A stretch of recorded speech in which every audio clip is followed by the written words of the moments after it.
Students, students are joining. We will start in a minute.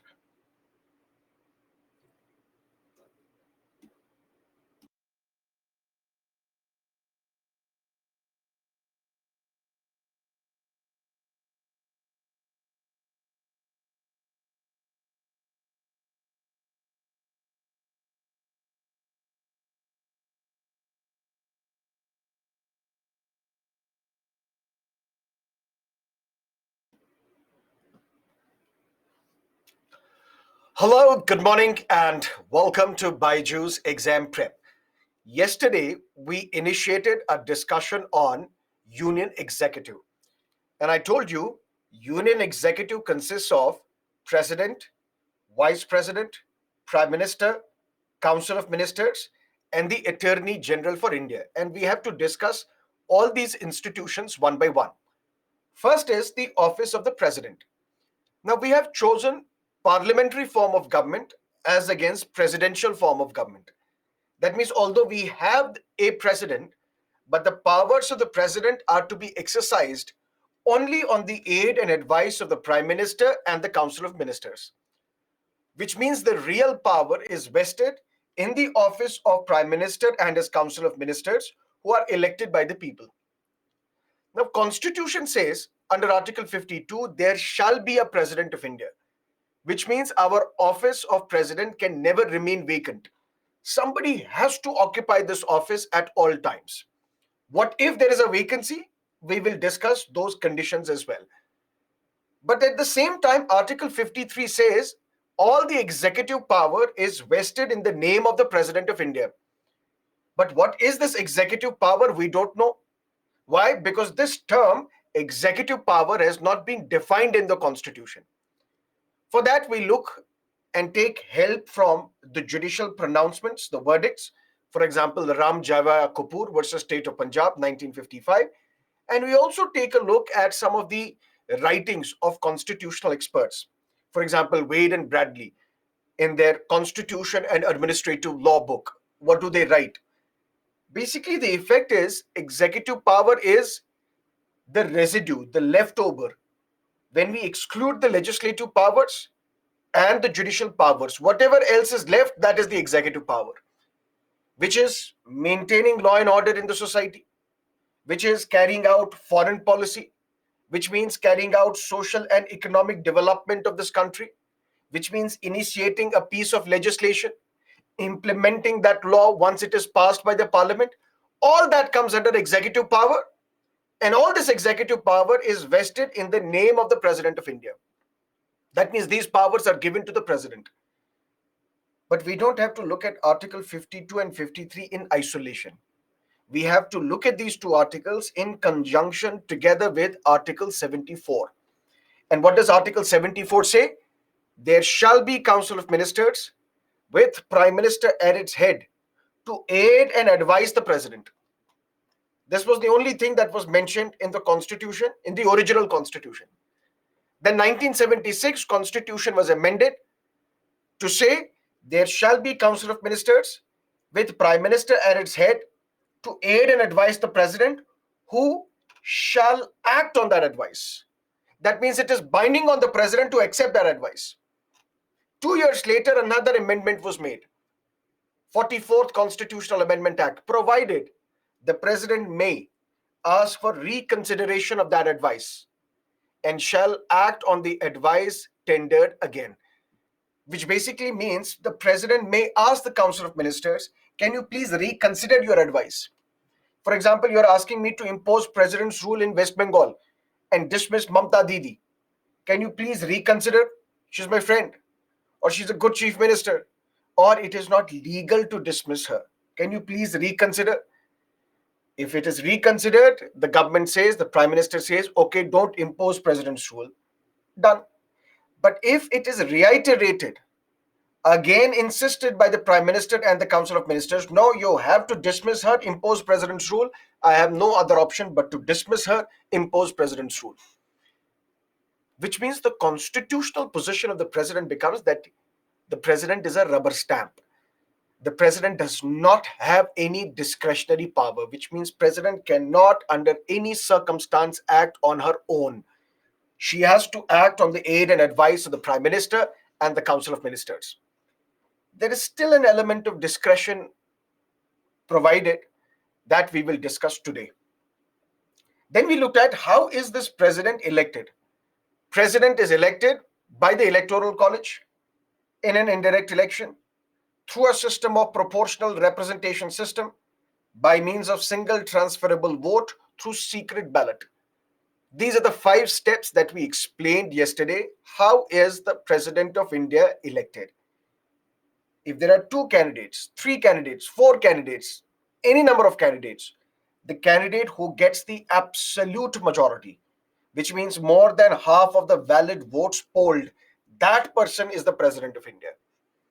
If we do not find somebody who gets the majority of the first preference votes, then we eradicate the last candidate, transfer his first preference votes to others. Because those who have given first preference to D, what was their second preference? We transfer those votes. That's what we call single transferable vote. Clear?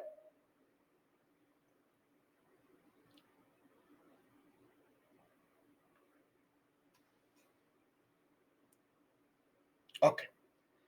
Now, what is the term of office of the President of India? Normally, the term is 5 years, which means if the President is elected today, the President shall remain in office for a period of 5 years. That is the tenure of the President of India. But at any point in time, there may arise a vacancy. There may be vacancy in the office of the President. Vacancy can be because of resignation. The President, after 1 year, 2 years, 3 years, 4 years, decides to resign from her post. There will arise a vacancy. That means somebody is not there holding the office of President. But this office cannot remain vacant because Article 52 says there shall be a President of India at all times. What happens in this case, we will discuss.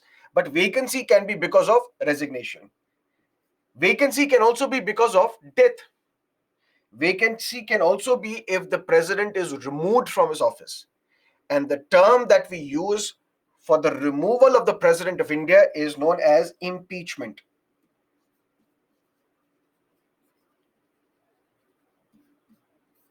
And please remember, this term is used only for the President, which means there are various constitutional functionaries. All these constitutional functionaries are removed or can be removed from their offices. For example, Prime Minister can be removed. CAG can be removed. Judges of the Supreme Court and High Court can be removed. Chief Election Commissioner can be removed. Chairperson of the Union Public Service Commission can be removed. All these constitutional functionaries can be removed. Vice President can be removed. But President, we say, can be impeached from his office. And this term impeachment is used only and only for the President of India. But sir, what is the difference between impeachment and removal? That's also something we will discuss today. So park your thoughts. But the term of the office of the President is 5 years, which means the tenure is 5 years. But even before 5 years, there may arise a vacancy. Vacancy can be because of resignation. How will the President resign? President will submit her resignation to the Vice President.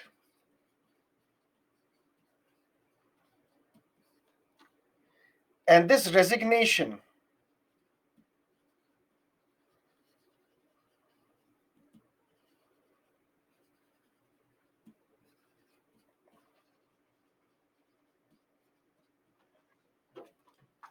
listen to me carefully. Normally what happens, if I'm a member of Lok Sabha, as a member of Lok Sabha, my term is 5 years. But even before 5 years, I want to resign. Whatever may be the reason, I want to resign. I will submit my resignation to the Speaker of the Lok Sabha. Once the Speaker accepts my resignation, I shall cease to exist as the member of the Lok Sabha. But when I submit my resignation to the Speaker, it is not binding on the speaker to accept my resignation. What speaker has to do? Speaker has to satisfy himself whether this resignation is voluntary or whether this resignation is forced. Whether you are resigning on your own or whether somebody is coercing you into resignation. Once the speaker is satisfied that your resignation is voluntary, the speaker will accept your resignation. Once the speaker decides that no, somebody is forcing you, coercing you, luring you into resignation, I may not accept your resignation. So when a member of the Lok Sabha resigns by submitting his resignation to the speaker may not accept your resignation. It is not binding on him to accept your resignation, because the speaker has to conduct some kind of an investigation to see whether this resignation was voluntary or forced. But when it comes to the office of the President of India, such an important office that we can't leave anything to chance. In a sense, when the president decides to resign and submits the resignation to the vice president shall accept that resignation. The vice president need not go into whether this resignation was voluntary or forced, whether this resignation is genuine or not. No, the vice president gets the resignation, the vice president shall accept that resignation. And what will vice president do with this resignation? Inform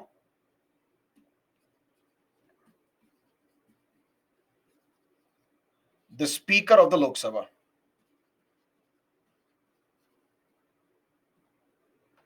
But sir, why should the vice president inform the Speaker of the Lok Sabha?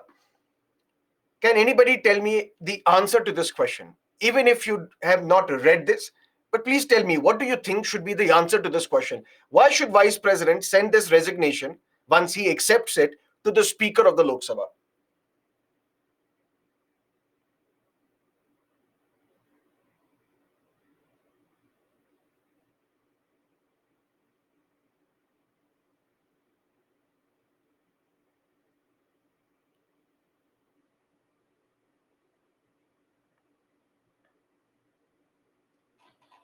Very good. Most of the students are right. Parliament consists of President, Rajya Sabha, Lok Sabha. President knows I have resigned. President sends his resignation to the vice president. Who is vice president? Chairperson of Rajya Sabha. That means Rajya Sabha is also aware now that the president has resigned. Which is the other body left? Lok Sabha. Who is the Speaker of the Lok Sabha? Who is the presiding officer of the Lok Sabha? Who is like the class monitor of Lok Sabha? Speaker. So inform all the organs of the parliament that the president has resigned. President, Rajya Sabha, Lok Sabha. That is how, as soon as this resignation is sent by the president to the vice president shall accept that resignation and accordingly inform the Speaker of the Lok Sabha. Common sense. Second, resignation can be because of death. Third, resignation can be because of impeachment, which means all these three kinds of vacancies would result in the office of president remaining vacant. In this case, what will happen? Vice president shall act as the president. Because this office of president can never remain vacant. Our constitutional scheme cannot be envisaged to run even for a brief moment without somebody occupying the post of the President of India. That means whenever there is a vacancy, the vice president will act as the President of India. For how long? What are the conditions? We will discuss slightly later, but we will discuss today. Two quick points. The president shall, notwithstanding the expiration of his term, continue to hold office until his successor enters upon his office. And this is known as something to prevent interregnum. The term of the office of the president is 5 years. Clear? 100%. Let's say the term of the office of the president is till March 2020, for example. Now, suddenly there is COVID-19 lockdown announced throughout the country. Is it possible to organize elections? Is it possible to hold elections to the office of the president?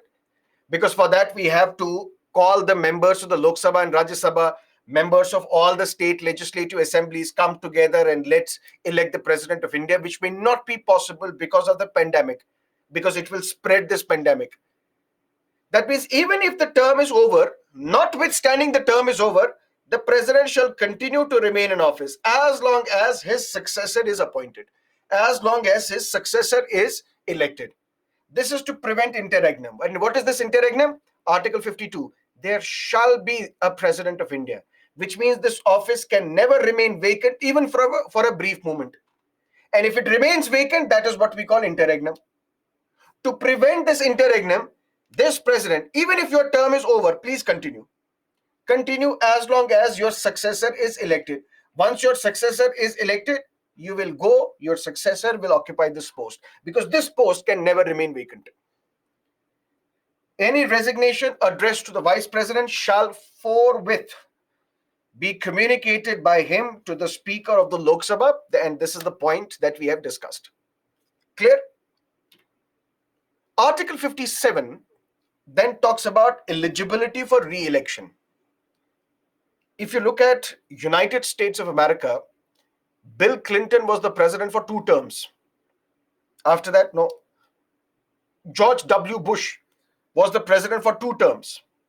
And every term of the US president is for 4 years. After that, you can see him playing golf, but he does not contest again. Barack Obama, president of US for 2 terms. Each term lasts 4 years, total 8 years. After that, he's having a podcast on Netflix, Spotify, writing a book, giving his voice to a documentary, spending time with Michelle Obama and the kids, but he's not contesting again. Which means in United States, there is a restriction that the president can hold office only for 2 terms. After that, no.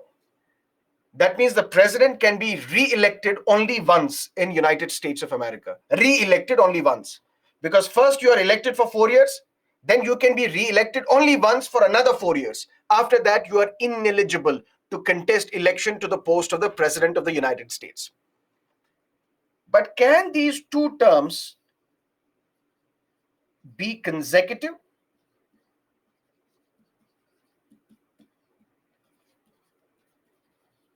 Or there can be a gap? What does that mean? Donald Trump became the president of the United States of America, remained in office for 4 years, contested again, but lost to Joe Biden, which he says there is cheating. But whatever it is, lost the election. Can Donald Trump contest elections again? Yes. Why? Because Constitution of United States says the president can be re-elected to the office of the president for 2 terms, re-elected. Which means if you are not getting re-elected, you can continue contesting elections. You can continue contesting elections as long as Trump Towers exist, as long as Donald Trump exists, if you're not getting re-elected. But if Donald Trump is getting re-elected again, he can remain in office only for further 4 years. After that, he cannot contest elections again. Because the Constitution of United States bars the election of the same person more than twice to the office of the president. Similarly, Irish Constitution prohibits re-election for more than 2 terms. More than 2 terms, there can be no re-election after that. But in India, the president can be elected, can be re-elected, can be re-elected n number of times. There is no bar.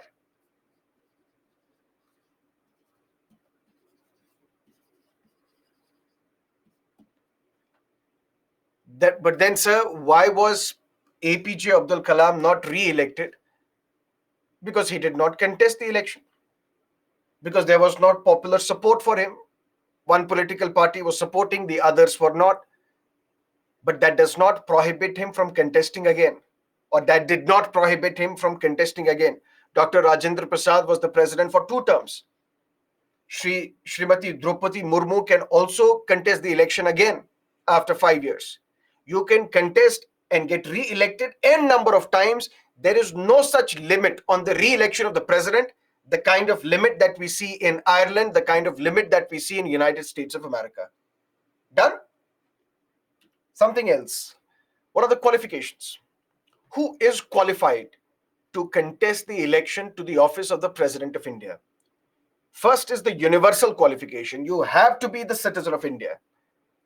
But it does not say that you should be the citizen of India by birth only, then you can contest the election. No, any citizen of India, even if you are a naturalized citizen of India, you can contest elections to the office of the President of India. But in United States, only a citizen by birth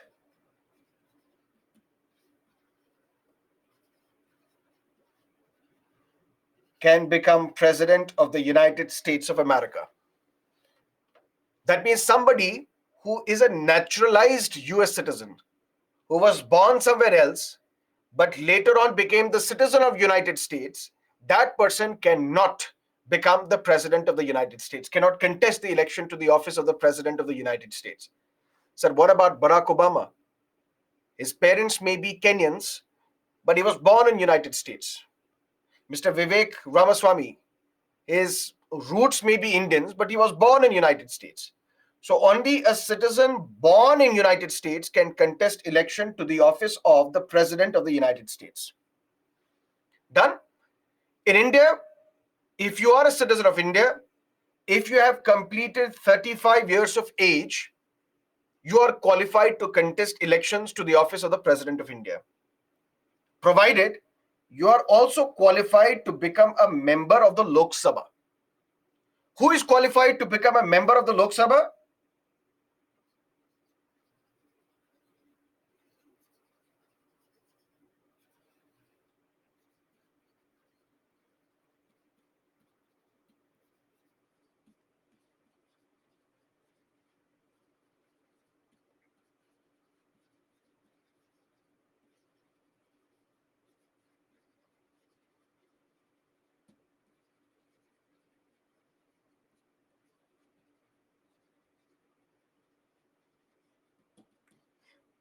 There are thousands of citizens of India, thousands, if not lakhs, who are the citizens of India, who have completed 35 years of age as well, but they are still ineligible to contest election to the office of the President of India.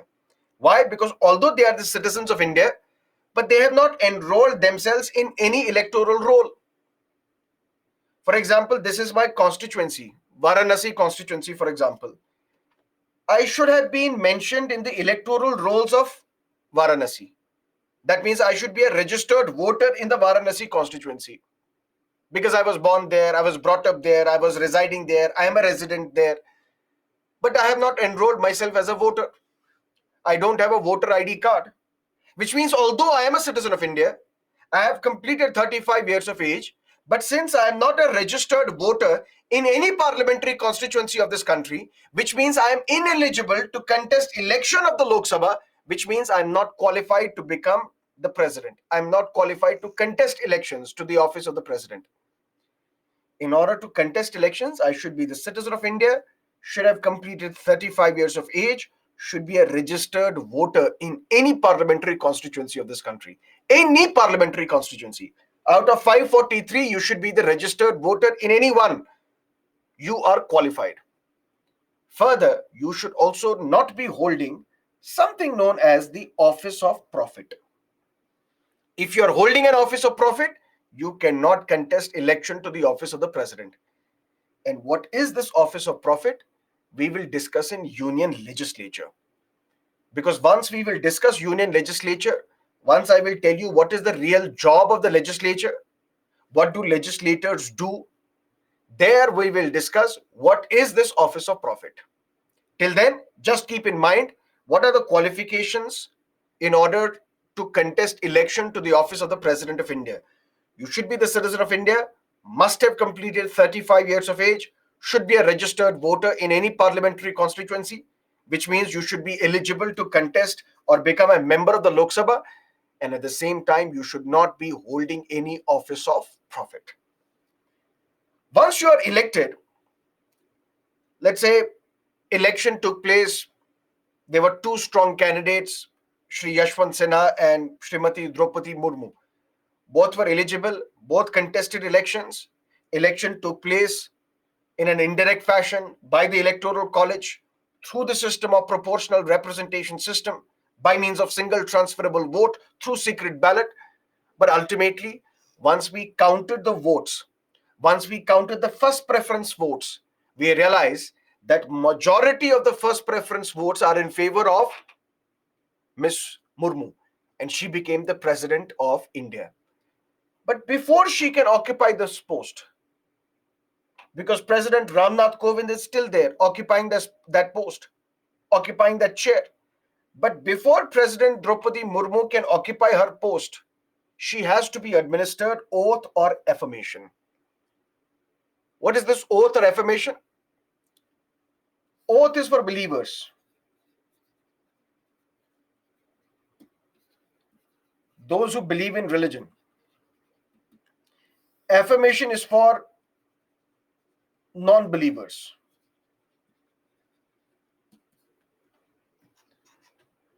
Take an oath. If it is an oath, I swear in the name of God. If it is an affirmation, I solemnly affirm. Because affirmation is for non-believers. Oath is for believers. And what is the oath? I swear in the name of God that I will bear true faith and allegiance to the Constitution of India as per the law established, and that I will faithfully and conscientiously discharge the duties of my office. And the oath of the president says something important. She takes the oath to preserve, protect, and defend the Constitution. She takes the oath that she will devote herself to the service and well-being of the people of India. This oath is unique because only the president takes the oath to defend the Constitution. That's something unique for the oath of the president. And who administers this oath? Chief Justice of India. What if Chief Justice of India is not present?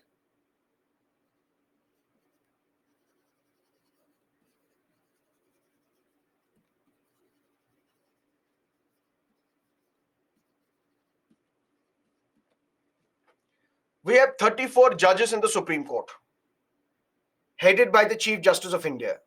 This Chief Justice of India will administer oath or affirmation to the president. If Chief Justice is not present, present in the sense the Chief Justice is not there, Chief Justice is outside, Chief Justice has resigned, Chief Justice is dead, Chief Justice has been removed, then who is the next senior judge of the Supreme Court?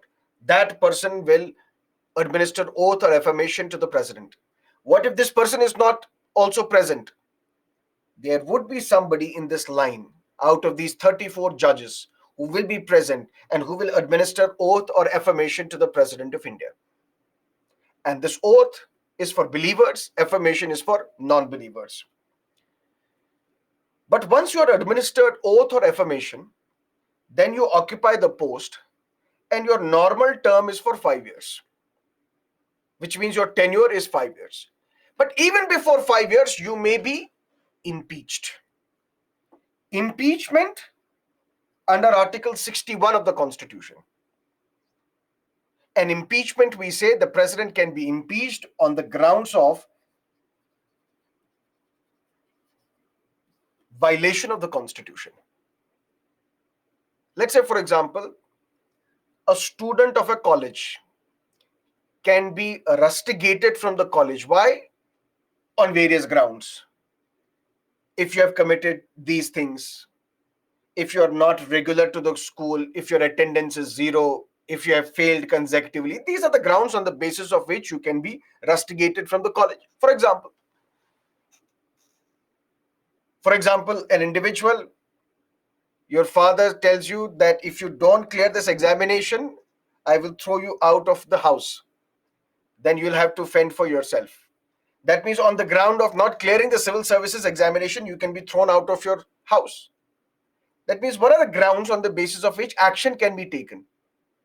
The President of India, on what grounds can the President of India be removed from his office? And the term we use for that is impeachment. On what grounds? Grounds are violation of the Constitution. But this phrase, violation of the Constitution, what does this phrase exactly mean?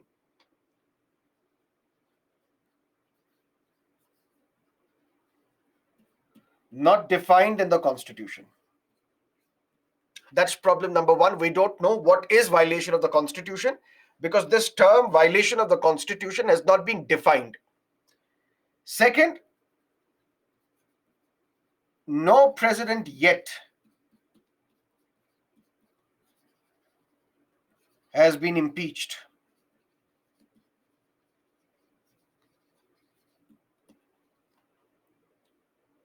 Not just not impeached, we have not seen even a process of impeachment initiated against any president.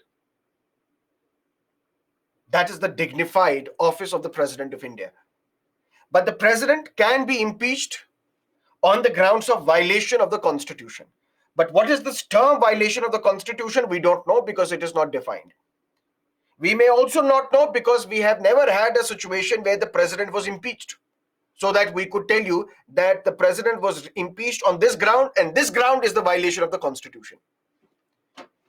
But we can say impeachment on the grounds of violation of the Constitution would mean, what if the president goes against the aid and advice of the Prime Minister and the Council of Ministers? Because we say there shall be Council of Ministers with Prime Minister at its head to aid and advise the president, who shall act on that advice, provided you are asking for reconsideration of that advice. But if the same advice is given again, it's binding on you. What if the Prime Minister is advising the president, please appoint this gentleman as the Attorney General for India, and the president instead appoint me? Which basically means you have gone against the aid and advice of the Prime Minister, which is binding on you. That would mean violation of the Constitution. And on that ground, you can be impeached from your office. But what is this process of impeachment? Now listen to me carefully. This process can be initiated in either Lok Sabha, or this process can be initiated in Rajya Sabha as well. Clear? Let's assume this process is initiated in Rajya Sabha. 1/4 members of Rajya Sabha will write to the chairperson of Rajya Sabha. Dear chairperson of Rajya Sabha, this is a notice. We want to impeach the President of India on the grounds of violation of the Constitution. And these are the grounds we think on the basis of which the President should be impeached. This notice is given, this motion is given to the Vice President. Now, Vice President's eyes lit up. He is now praying to God 1,000 times a day. My God, this should happen because I can occupy this post then. Immediately what Vice President does? Sends notice to the President.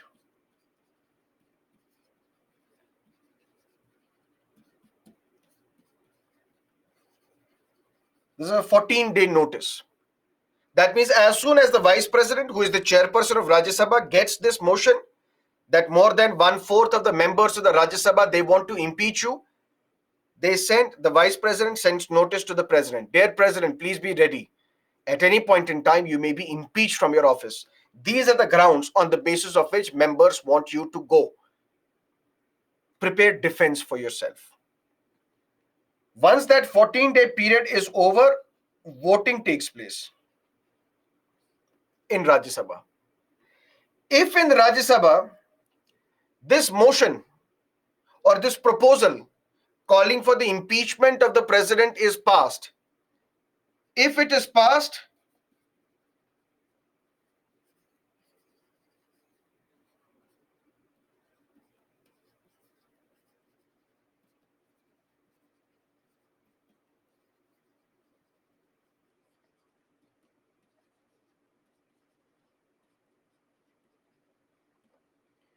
Previously, we discussed more than half of the members present and voting, simple majority. More than half of the total membership of the House, absolute majority. Two-thirds of the members present and voting. Now we are talking about toughest majority in the Constitution. A special form of majority. More than two-thirds of the total strength of the House. Not more than two-thirds of the members present and voting. More than two-thirds of the total strength of the House. That means more than two-thirds of 245 in Rajya Sabha. If this proposal to impeach the president is passed by Rajya Sabha by not less than two-thirds of the members present and voting, then this matter will go to Lok Sabha, to the other house. Now, in this case, Lok Sabha will investigate. Lok Sabha becomes an investigation house. Lok Sabha will now investigate all the allegations against the president, which Rajya Sabha has leveled, saying that these are the things which constitute violation of the constitution. Lok Sabha will investigate. After the investigation, if Lok Sabha passes a resolution by the same majority, by not less than two-thirds of the members present and voting, the president shall be impeached from his office. And why do we call this impeachment? Two things you have to keep in mind. One, it's a quasi-judicial process.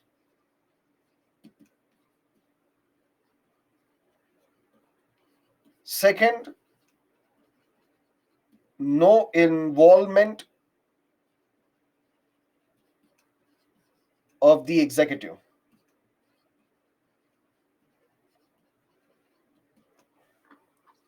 What does that mean? The president, normal term tenure is 5 years. But even before 5 years, there may arise a vacancy. For example, the president may resign.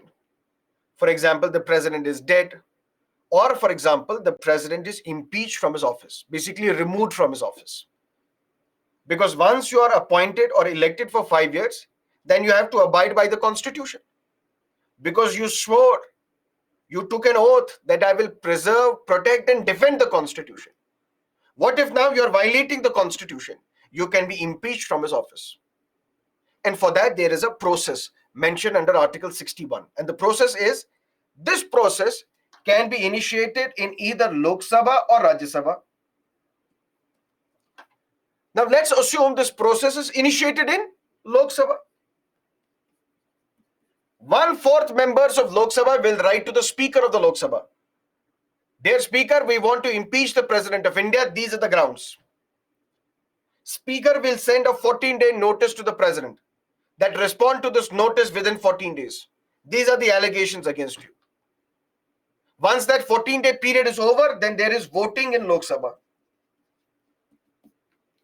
If this proposal to impeach the president is passed by not less than two-thirds of the total strength of Lok Sabha, then this matter goes to Rajya Sabha. And now Rajya Sabha will act as an investigation house. Rajya Sabha will investigate all these allegations of the violation of the constitution against the president. May even ask the president, please come, have a seat in Rajya Sabha. Please tell us what is your defense. Or the president may send his lawyer to defend himself in Rajya Sabha. So basically, after that investigation, Rajya Sabha can declare, yes, the president is guilty of violating the constitution.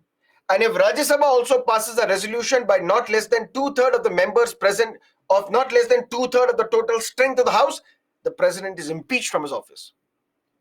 Which means it's a quasi-judicial process. Not completely judicial, but quasi-judicial. Not completely legislative, but also judicial in nature. In a sense that the members of the legislature, this legislature as a body, becomes like a court. The members of the legislature become like judges to decide whether you are guilty or not. But since they are not judges, we call it a quasi-judicial body or a quasi-judicial process. And second, there is no involvement of executive. Why is the Chief Justice of India removed and not impeached? Listen to me carefully. This is the difference between impeachment and removal. For example, the Chief Justice of India can also be removed in the same process. One house passes a resolution by special majority, the other house passes a resolution by special majority. After investigating whether you have indeed committed misbehavior or whether you are indeed incapacitated, because the Chief Justice can be removed on the grounds of proved misbehavior or incapacity. If the Chief Justice has committed misbehavior, or once the Chief Justice was appointed, he was in strong mind, but now he has gone insane, unfortunately. Now, an insane person, we may have sympathies for you, but we cannot entrust you with the job of running the Supreme Court, which means you can be removed from your office. But when both houses of the parliament pass a resolution accepting yes, this Chief Justice should be removed, accepting yes, this judge should be removed, accepting yes, this CEC should be removed, accepting yes, this particular individual constitutional functionary should be removed. But ultimately, the matter goes to the president. President will sign on this matter, and ultimately Chief Justice is removed. That means basically the final order of removal is issued by whom? By the executive, by the president himself. Because the president has appointed the Chief Justice, the president can remove him. President has appointed the chairperson of the UPSC, president can remove him.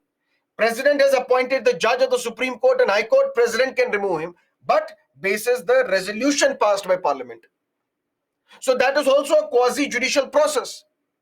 But the final order of removal is issued by the executive, is issued by the president. That is why we call it removal, because removal is done by executive. President issues the order of removal, Chief Justice is removed.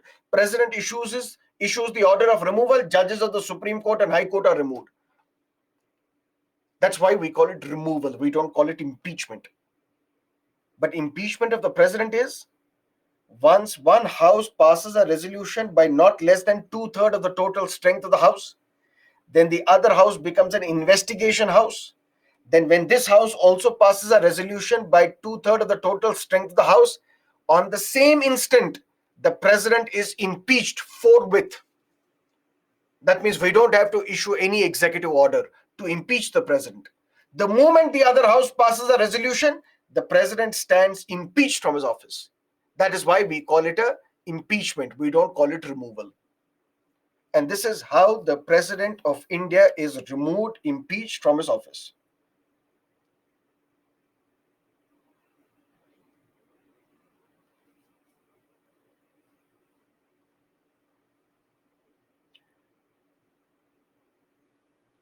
Can the Supreme Court interfere in impeachment of president? Normally, Supreme Court should not. But we have discussed, and we will discuss in great detail in judiciary, that Supreme Court of India can do anything except convert a man into a woman and a woman into a man. Or we can go a step further and say Supreme Court can do even this. Convert a man into a woman and a woman into a man. Because that is the power of the Supreme Court. Supreme Court can interfere. But maybe only after the process is over. Supreme Court cannot stop this process.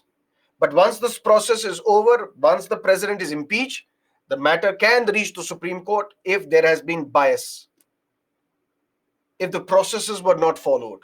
So judicial review is part of the basic structure. So even this action of the parliament may be subject to judicial review.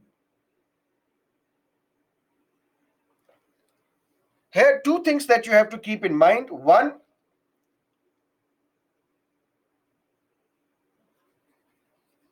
state legislative assemblies do not participate in impeachment. Although they played a very important role to elect the president of India, because they are also part of the electoral college, but they have no role when it comes to impeachment of the president. And second, nominated members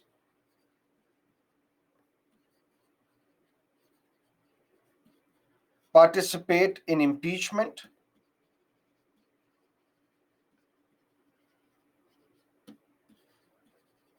and not in elections.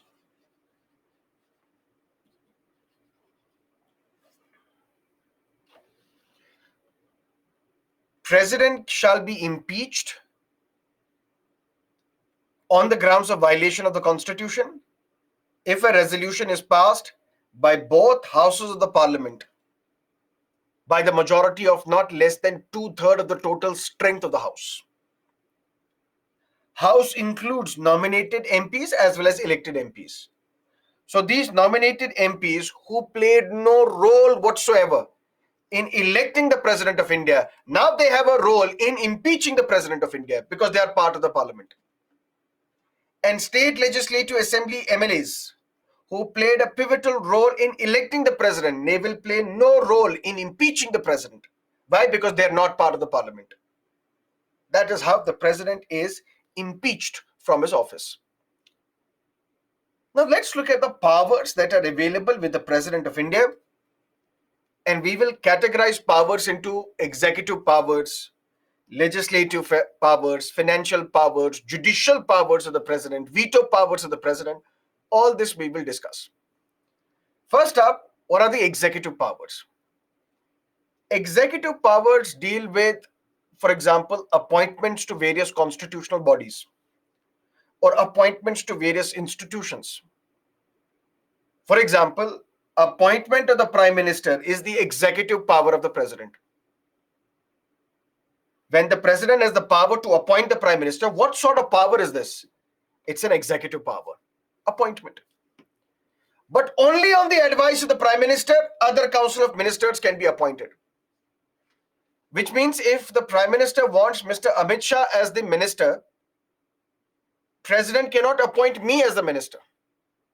Any name which is recommended by the prime minister, only that name can be appointed as a minister by the president. That means in appointing the prime minister, yes, the president may have a discretion, which we will discuss today. The president may appoint anybody as the prime minister. Can president today appoint me as the prime minister? Yes. But whether I will survive or not, that remains a question. But once I am appointed as the prime minister, only on my advice, other council of ministers can be appointed. That's the executive power of the president.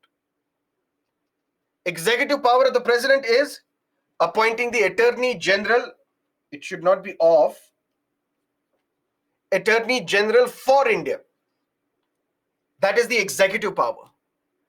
But the president can appoint the attorney general only on the advice of the prime minister and his council of ministers.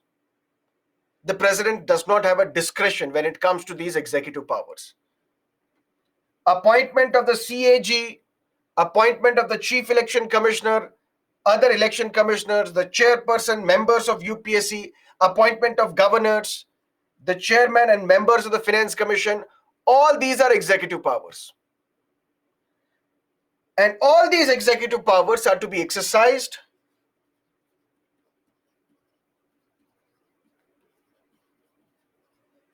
only on the advice of the prime minister and his council of ministers. Because there shall be a there shall be a council of ministers with prime minister at its head to aid and advise the president, who shall act on that advice. So when we look at the powers of the president, because we say under Article 53, all the executive powers are vested in the name of the President of India. What are these executive powers? One example of executive powers are the appointments to various bodies. Appointing a prime minister, appointing the ministers, appointing attorney general, appointing CAG, appointing chairperson of UPSC, all these are the executive powers. Appointing the governors, these are the executive powers, and all these powers are with the president. But the president is a rubber stamp. President cannot exercise these powers on his own. The president does not have a discretionary power. All these powers are to be exercised by the president only on the advice of the prime minister and his council of ministers. And what are the other executive powers? We will discuss one by one slightly later. But when it comes to legislative powers, financial powers, judicial powers, emergency powers, we will discuss them separately. Why separately? Because to understand what are the legislative powers, first we need to understand what is a legislature, who all are part of the legislature, what is the job performed by the legislature.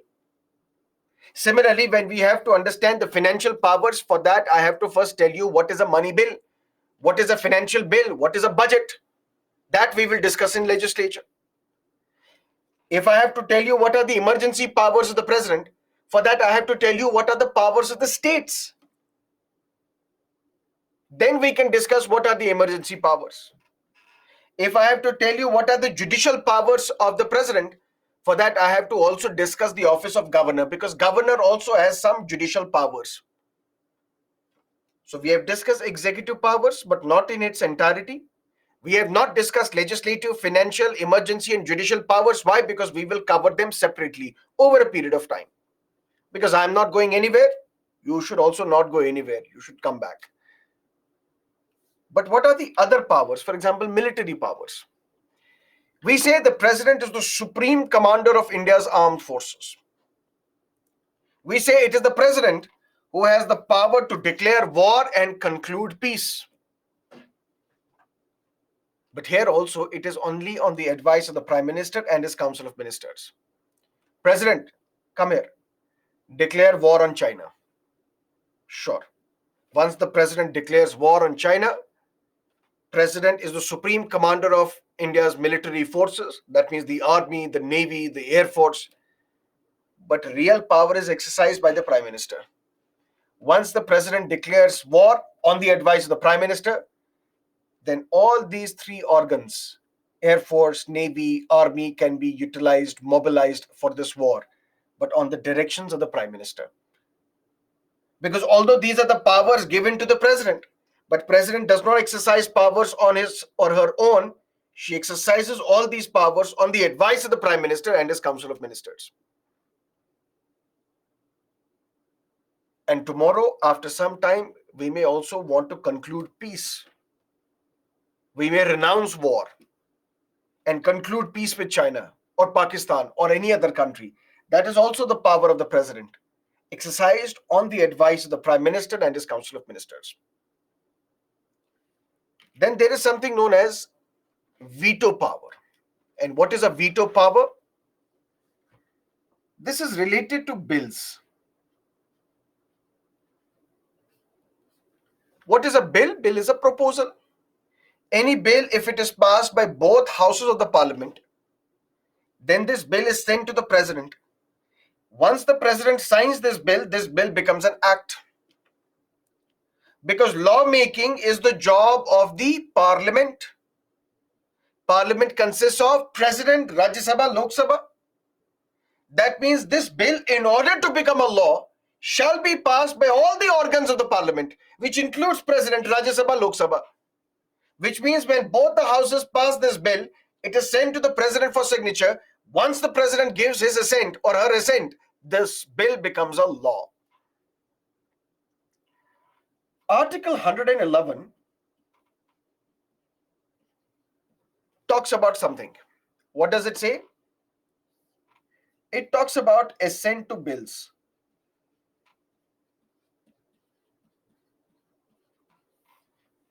Whether the bills can be assented to by the president or not, whether the bills can be signed by the president or not. It says once the bill is passed by both houses of the parliament, what are the options available with the president? A, president may give her assent. President may withhold her assent. President may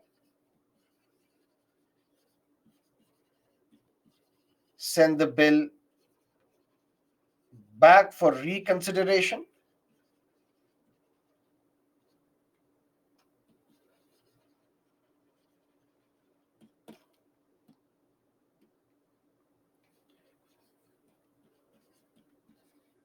If it is not a money bill. What are the options? 11 says when a bill is passed by both houses of the parliament, number one, the president may give her assent.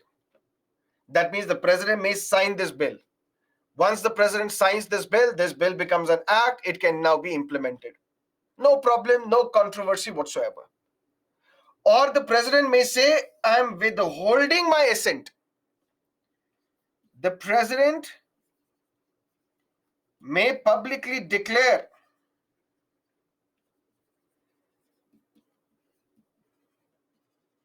that I am not signing this bill.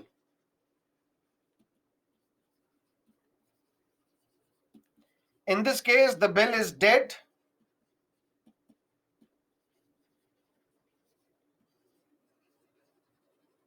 and cannot become a law. Sir, what is this veto power? You might have heard that there are 5 permanent members of the United Nations Security Council. Are you aware of that? United Nations, it has one organ known as United Nations Security Council. United Nations Security Council has 5 permanent members with veto powers. Who are these 5 permanent members with veto powers? United States, United Kingdom, France, China, and Russia.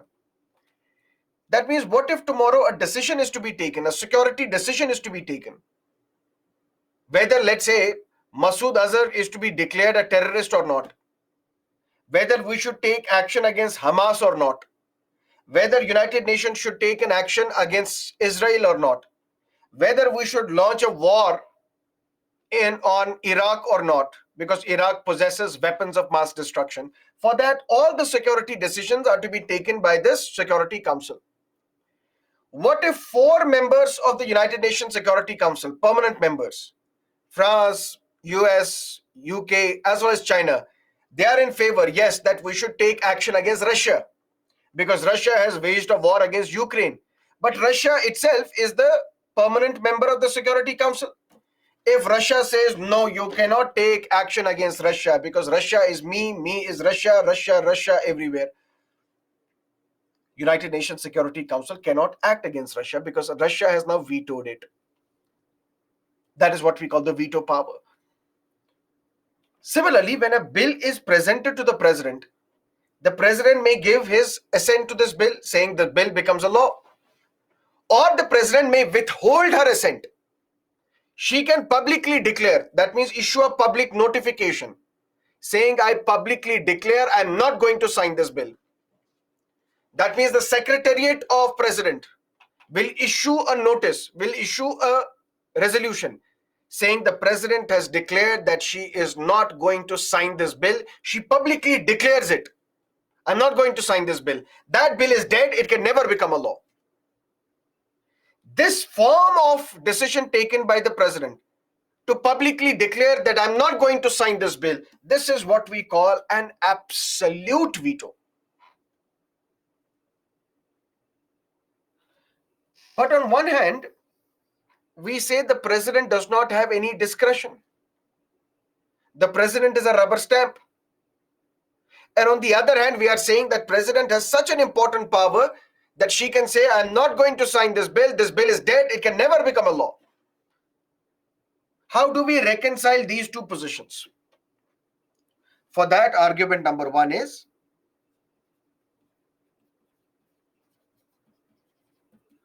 on executive matters, president has no discretion.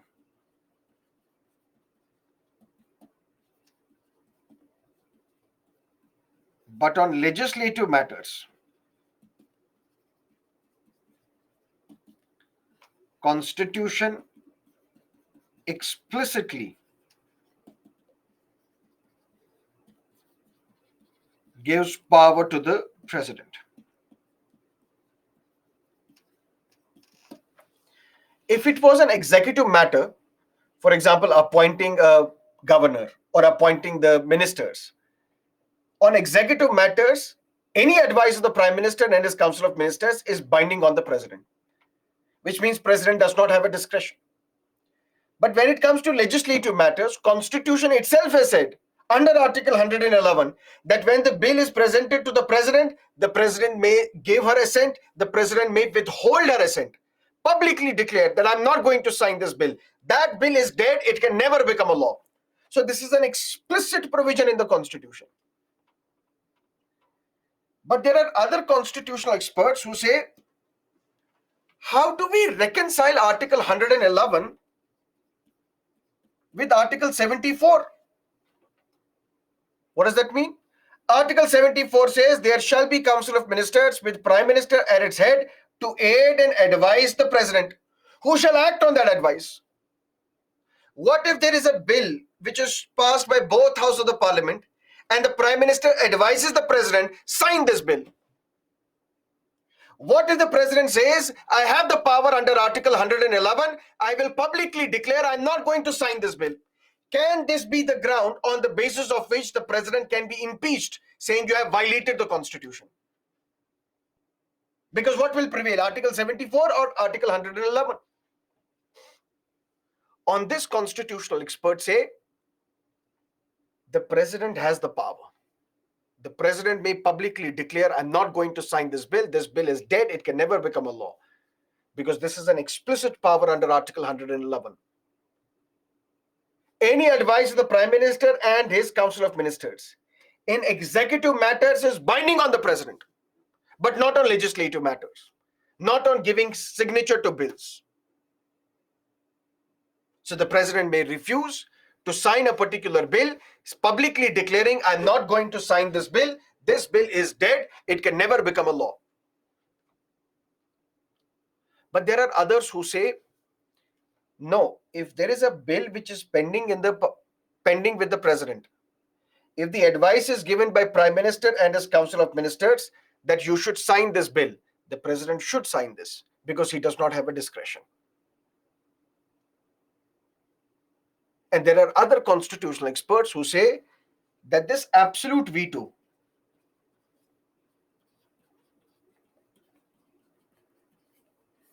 can be used in two instances. Instance number one, on the advice of the Prime Minister and his Council of Ministers. Second, if the bill itself is unconstitutional.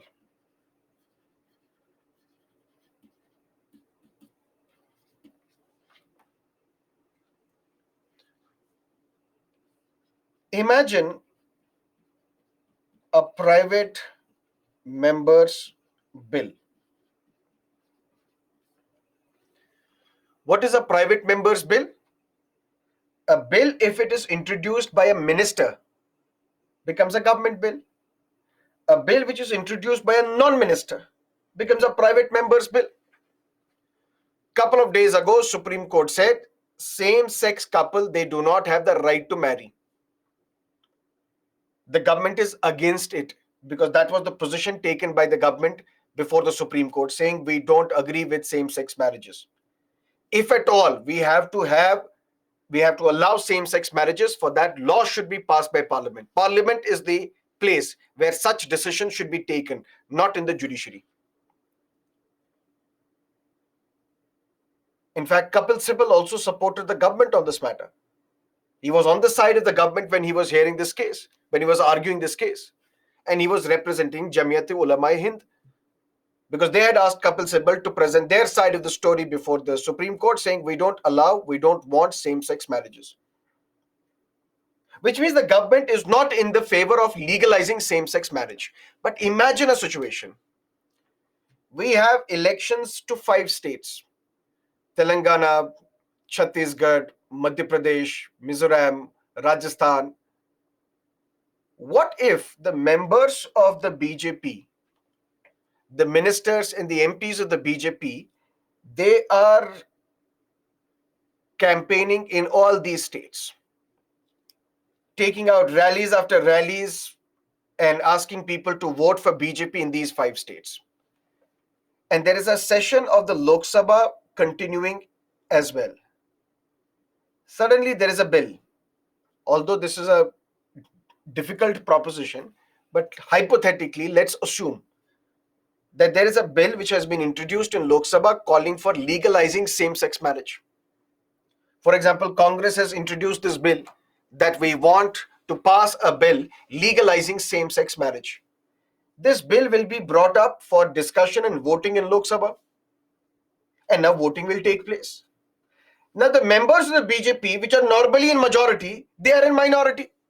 Why? Because their MPs, their ministers are campaigning for votes in different parts of the state, which means opposition has an upper hand, which means in this Lok Sabha, this bill is passed by simple majority. Majority of the members present and voting. Because members of the BJP are not present, members of the opposition are present, they vote, and ultimately this bill is passed. And then this bill is sent to Rajya Sabha, where opposition also has a voice. Opposition gets this bill passed in Rajya Sabha, then this bill is sent to the president for signature. And suddenly the government wakes up. Oh my God, what has happened? This bill, which legalizes same-sex marriage, has been passed by both houses of the parliament. Now it is waiting for the president's assent. If this bill is assented to by the president, that means we have to implement this law. But we don't want to implement this law because we are not in favor of legalizing same-sex marriage. Suddenly there is a crisis meeting in the BJP, the ministers, prime minister. What do we do? What do we do? How can we allow this? Why were you not present? You only told us to go and ask for votes to campaign.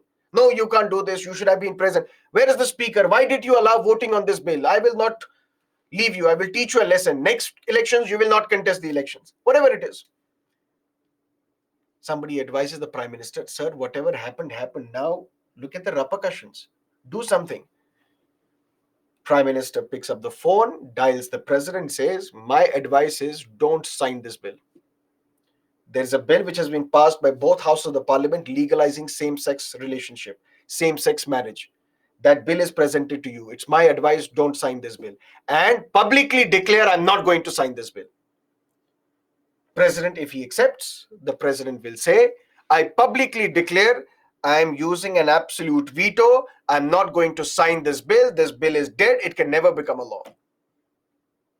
That means this absolute veto can be used by the president on the advice of the prime minister and his council of ministers. That is use number 1 of this absolute veto. And second, if the bill itself is unconstitutional. Sir, have we used this absolute veto ever? Yes. In 1990s. Mr. Venkatraman was the president of India. There is something known as money bill,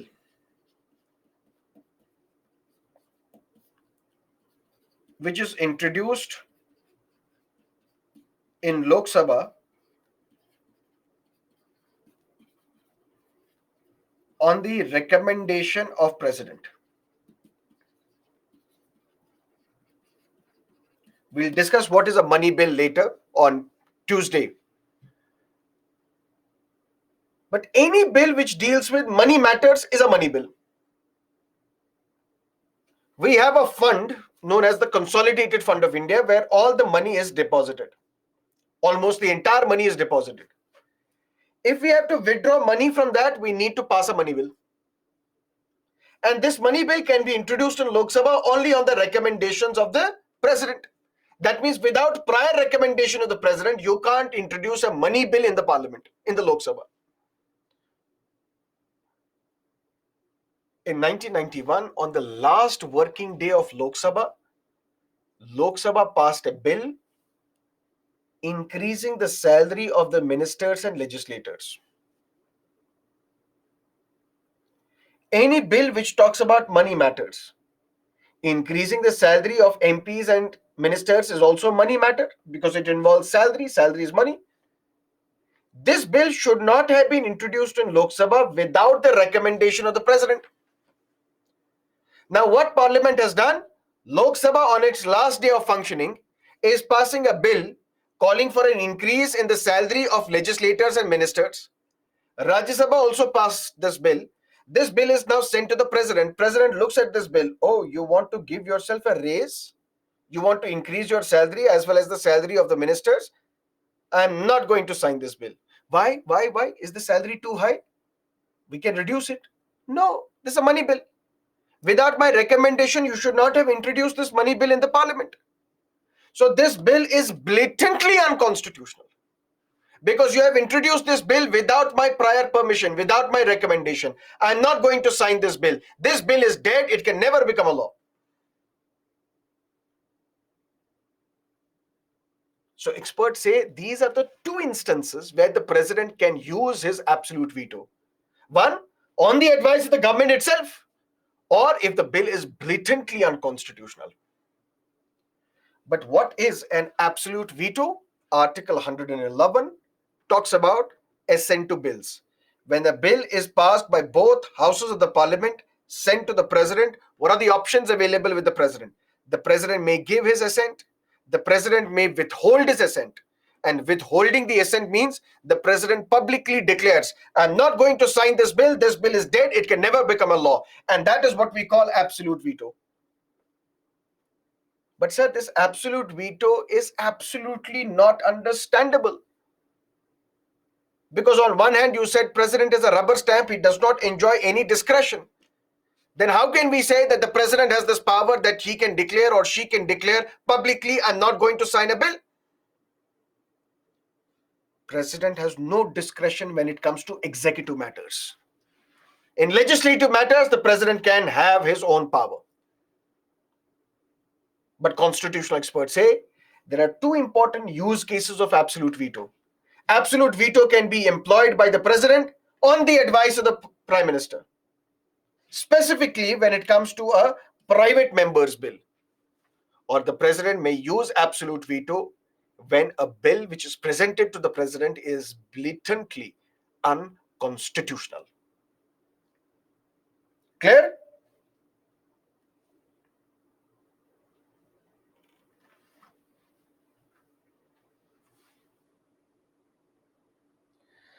Pankhuri's same-sex marriage implementation may cause a change in the Special Marriage Act. So, is this not a constitutional amendment act? So, can a private member introduce a constitutional amendment act like Shashi Tharoor did to Article 377? Pankhuri, first, yes, Shashi Tharoor did introduce a private member's bill to amend Section 377. It's not Article 377. Section is related to an ordinary law passed by the parliament. Article is related to the constitution. Section 377 is of the law Indian Penal Code. It's not a constitutional amendment. Similarly, Special Marriage Act is not there in the constitution. Special Marriage Act is a law passed by the parliament in 1954. It is an ordinary law. And an ordinary law,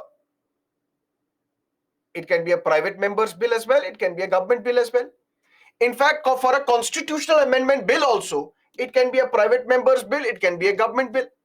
That means this proposal to amend the constitution can be initiated by a private member, can be initiated by the government minister.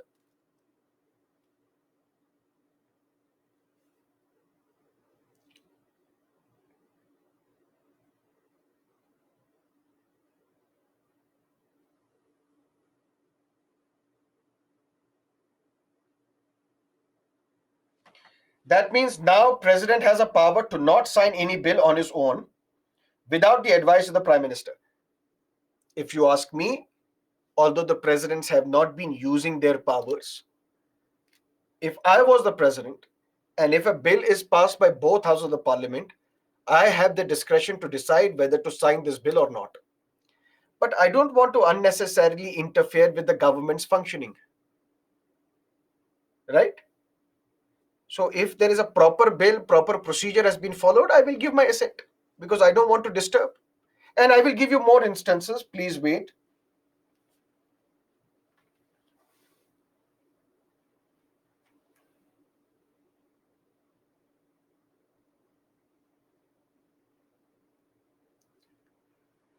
Nirbhay, I will come back to you in some time. And after some time, you won't have this question. So listen to me. So one is Article 111, the president may give her assent to a bill, the president may withhold her assent to a bill, which means publicly declaring, I'm not going to sign this bill. That is what we call absolute veto. Or suspensive veto. The president may send the bill back for reconsideration.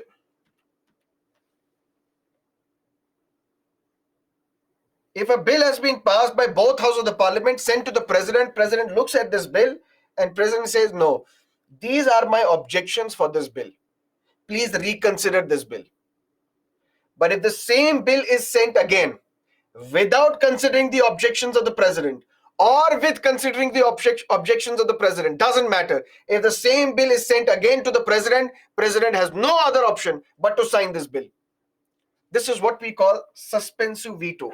That means the president may ask for reconsideration, may suspend the signing of this bill, but only once. If the same bill is sent again, president has no other option but to sign this bill. Has this happened? Yes, it has. 2006, Office of Profit Bill.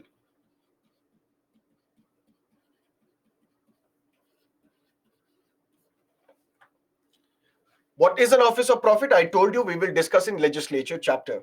But very briefly here, whoever is part of the legislature cannot be part of the executive. A legislator cannot hold any job under the executive. But there are some exceptions. For example, when I say there should be some form of separation of powers between executive and legislature as well. Although Constitution says there shall be separation of powers between executive and judiciary. But one small thread of separation of powers between executive and legislature is this Office of Profit, wherein we say this legislator should not hold any office under the executive. To separate the two, to separate legislature, to separate executive. But we can't strictly separate executive from legislature. Because when you say no legislator should hold office under the executive, but the office under the executive is the Prime Minister's office, and you have to be a legislator. Office under the executive is a minister's office, you have to be a legislator. So that is why we say we can't have strict separation of powers between executive and legislature. But other offices, this legislator cannot occupy under the executive. There are some offices which you can occupy, even if you are a legislator, but there are some offices which you can't occupy. Sonia Gandhi, she was a legislator, and then she was also appointed as the chairperson of the National Advisory Council. National Advisory Council was created by the executive. How can a legislator hold office under the executive? There was a debate in the parliament, lots of criticism that Sonia Gandhi should be disqualified on the grounds of violating Office of Profit, because she is holding an Office of Profit. She is holding an office under the executive while being a legislator. And Sonia Gandhi decides to resign from the Raebareli constituency. But it was not meant to be forever. I will come back because I have my people there. And who are my people? Members of the parliament. What you will do? Pass a bill known as Office of Profit Bill and mention that this National Advisory Council position, the chairperson of the National Advisory Council, is not an Office of Profit. When it is not an Office of Profit, which means a legislator can occupy this post. This bill was passed in 2006. Both houses of the parliament passed this bill. One such office which was exempted was chairperson of the National Advisory Council, which means once Madam Gandhi will come back, will be re-elected to Lok Sabha, she will then occupy her prime position as the chairperson of the National Advisory Council. Because we are saying through this law, through this bill, that this office is not an Office of Profit. This bill was passed. It was sent to the president. The president was APJ Abdul Kalam.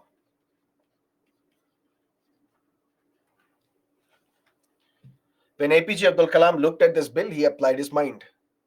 This is wrong. This is blatantly wrong. On what grounds are you exempting this office and various other offices? Please reconsider this advice. Please reconsider this bill. So when this bill was sent to the president for signature, President Kalam had the option of either giving his assent or withholding his assent or sending the bill back. He sent the bill back to the parliament. Please reconsider. These are my objections.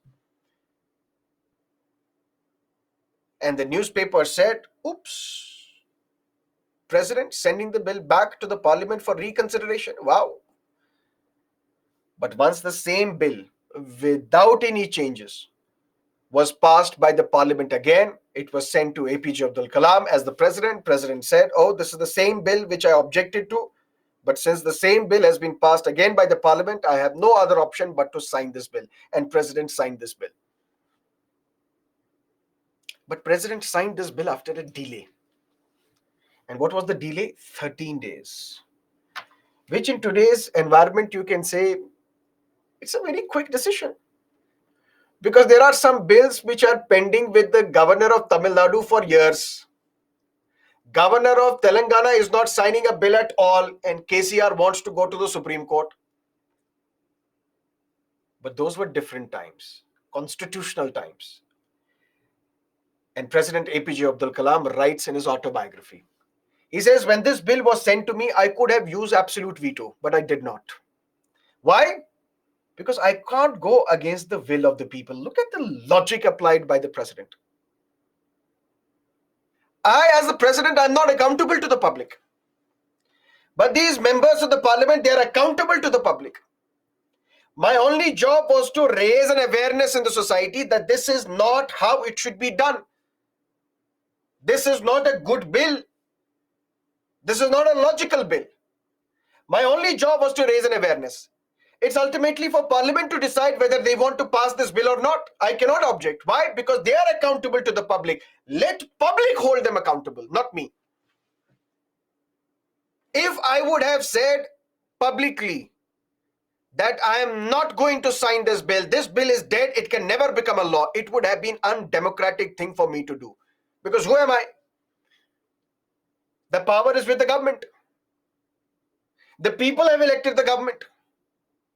So if I would have gone against the parliament, which is elected by the people, it basically would have meant I am going against the people who elected them. But I raised an awareness saying, this is not a good bill, please reconsider. But once the same bill was passed again, I have no other option but to sign this bill. That is suspensive veto. Sir, is the Office of Profit Bill not introduced with prior permission of the President? No. For this, prior permission is not required.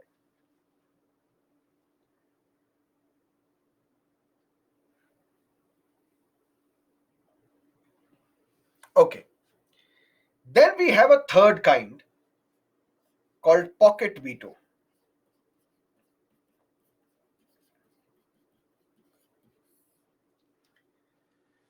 There was the president of the Congress party during the emergency period, and he said, India is Indra, Indra is India. Sycophancy at its peak. Because you praise the leader to such an extent that you expect some returns from the leader as well. He's very loyal to me, you become the governor. Very loyal to me, you become the minister. Very loyal to me, you take this contract. And that's why some people are saying today that's happening with Modi ji as well. Modi ji is not asking people to praise him, but the ministers, the members of the party, they keep on praising him. He's the avatar of Lord Vishnu, stuff like that. Sycophancy. Something happened. When Srimati Indira Gandhi was the prime minister, she had a home minister. And the name was Gyani Zail Singh. Gyani Zail Singh made a famous, or should we say infamous statement. He said, if Indira Gandhi would ask me to clean the dirt, I would sweep the floor as well. Madam Gandhi can ask me to do anything, I will do that. Even if it is sweeping the floor. And for that loyalty, he was asked to contest election to the post of the President of India, and Gyani Zail Singh became the President of India. When he became the President of India, he was the President of India in 1984. Srimati Gandhi was assassinated. When she was assassinated, then somebody else should have been appointed as the Prime Minister. There are various books which say that Gyani Zail Singh was abroad at that time, and then there were people who were reluctant, saying maybe Gyani Zail Singh would not swear in Rajiv Gandhi as the Prime Minister. So should we ask Vice President to swear in Rajiv Gandhi or whatever it is? Because at that time, Rajiv Gandhi and Gyani Zail Singh, their terms were not good, were not cordial. But it happened. Gyani Zail Singh came back. Rajiv Gandhi was sworn in as the Prime Minister. But now their relationship further deteriorated. It is argued that Rajiv Gandhi was not good to Gyani Zail Singh. Whatever the reason may be, or whether it is true or not, we don't know. But this the condition is that President and the Prime Minister, they are not on cordial terms with each other. But Rajiv Gandhi had the brute majority in parliament. More than 410 MPs of Lok Sabha were from the Congress party. Because in 1984, when the election was conducted, there was a wave in favor of Congress. Why? Because in the aftermath of the assassination of Indira Gandhi. But whatever it is, Rajiv Gandhi was very powerful as the prime minister. Gyani Zail Singh as the president had no power basically. Ultimately, a bill was passed by the parliament known as the Telegraph Bill, which would have curtailed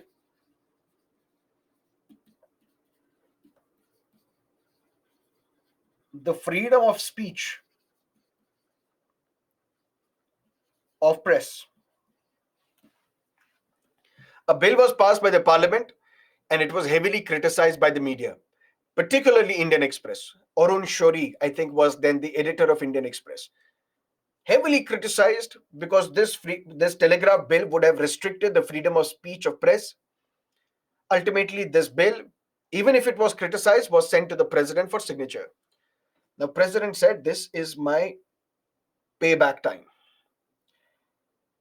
I may, under Article 111, give my assent to this bill, which means the bill is passed. I don't want to do that. I may publicly declare I'm not going to sign this bill. I may use absolute veto. If I publicly declare I'm not going to sign this bill is dead. It can never become a law. But what if on this ground I'm impeached? Because whatever, whether it was constitutional or not, Rajiv Gandhi has the brute majority in the parliament. He has 2/3 of the total strength of the House in Lok Sabha. He can get me impeached. No, I should not take that route. Then what is the third option? I may send the bill back for reconsideration. But it will hurt the ego of Rajiv Gandhi. He said, how dare you send the bill back? Even then, I will impeach you. Or he may do something. He may say that from now onwards, Prime Minister will occupy Rashtrapati Bhavan and you will occupy some other flat. What will I do? I can't give my assent to this bill. I can't withhold my assent to this bill. I can't send the bill back for reconsideration as well. Then he found a loophole. Loophole is whenever Article 111 talks about President may give his assent, may withhold his assent, may send the bill back for reconsideration, but there is no time limit. The president may give her assent, but in how many days, how many hours, how many months, how many centuries, not mentioned. The president may publicly declare, I'm not going to sign this bill. In how many days, years, centuries, we don't know. The president may send the bill back. In how many days and years, we don't know. There is no time limit within which the president will have to act under Article 111. Gyani Zail Singh said, this is my Eureka moment. Gyani Zail Singh is not acting on this bill at all. So the government is telling Gyani Zail Singh, please sign this bill. I will sign. I don't have ink in my pen, but I will sign. Please sign. I will. Please sign. I will. Please sign. I will. Don't worry. I will.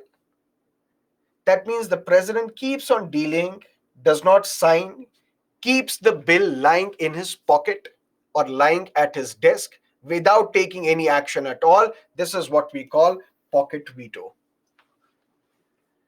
Since there is absence of time limit within which the president will have to act, it is this absence of time limit which is what we call pocket veto. Then what happened to this telegraph bill? Gyani Zail Singh's term got over. Mr. Venkatraman became the president of India. Mr. Venkatraman, when he entered the office, he saw the bill. Oh, there is a telegraph bill lying at my desk. What is this bill doing? Now, instead of sending this bill back to the parliament, President Venkatraman sent this bill back to the cabinet of the government. At that time, the prime minister was VP Singh because the government also changed. VP Singh decided not to pursue this bill further, drop this bill. This bill did not become an act. That is what we call veto power. So one is absolute veto, the other is suspensive veto, the third is the pocket veto. Any questions? Please let me know. Could APJ Abdul Kalam use pocket veto in that case? Then what would have been the problem? No problem whatsoever. He could have used pocket veto. But he was a gentleman. He understood the power of democracy.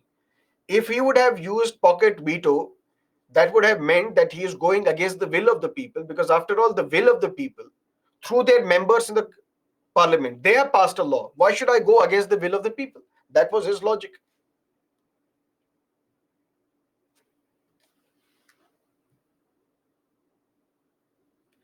Sir, you told me that if the president uses absolute veto, then it is not passed, it is dead. You mean it will never become a law?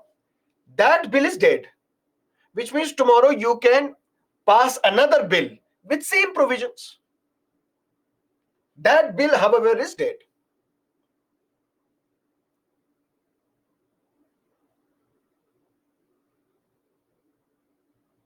In pocket veto, president neither ratifies nor rejects nor returns the bill. Yes.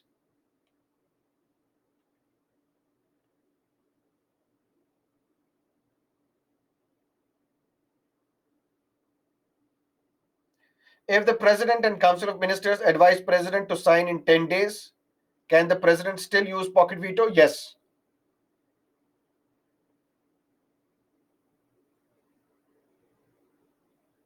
Sir, please answer my question. What if after passing impeachment from both houses, should president have to sign on his own impeachment bill? No.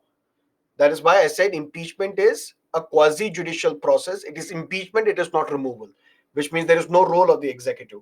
Once both houses pass this bill, the president stands impeached. Once both houses pass the resolution to impeach the president is gone.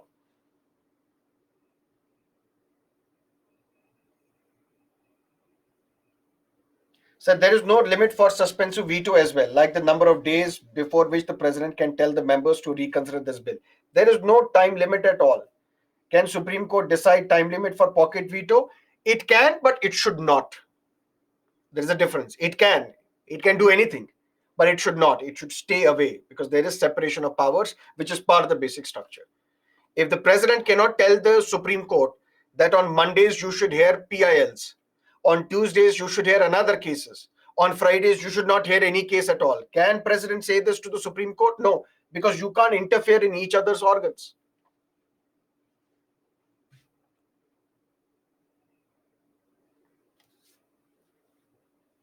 What if there is a deadlock in impeachment bill?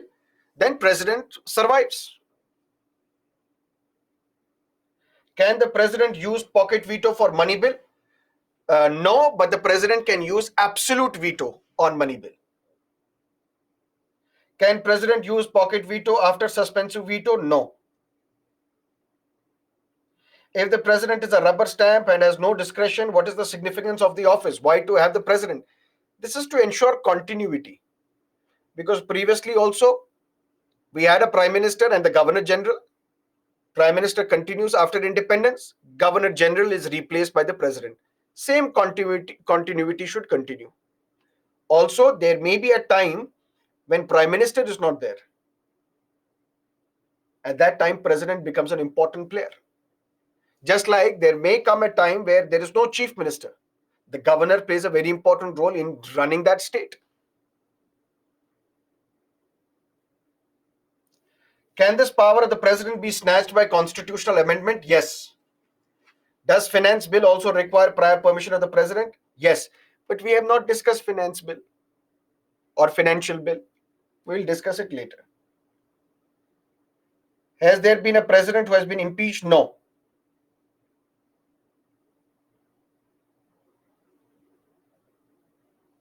Honorable sir, it means president is the constitutional slave of prime minister and his council of ministers. Now, this term slave you should not use.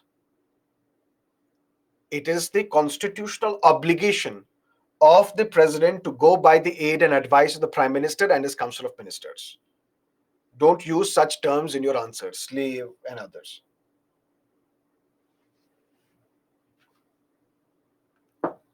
Okay. We have discussed president, but not in its entirety, because we will revisit the office of president when it comes to the office of vice president, when it comes to prime minister and his council of ministers, when it comes to attorney general for India, when it comes to legislature. So throughout our lectures, starting today, or should we say starting yesterday, till close to next Friday, we will keep on revisiting the office of the president. So we have not completed president in its entirety, but you have sufficient knowledge of the office of the president now, which now you will be able to better comprehend and understand. Vice president. Who is the vice president of India? What are the qualifications? How is the vice president elected? What is the term? What are the functions? Let's discuss the office of the vice president. We say Article 63 says there shall be a vice president of India. But the implication is this office can remain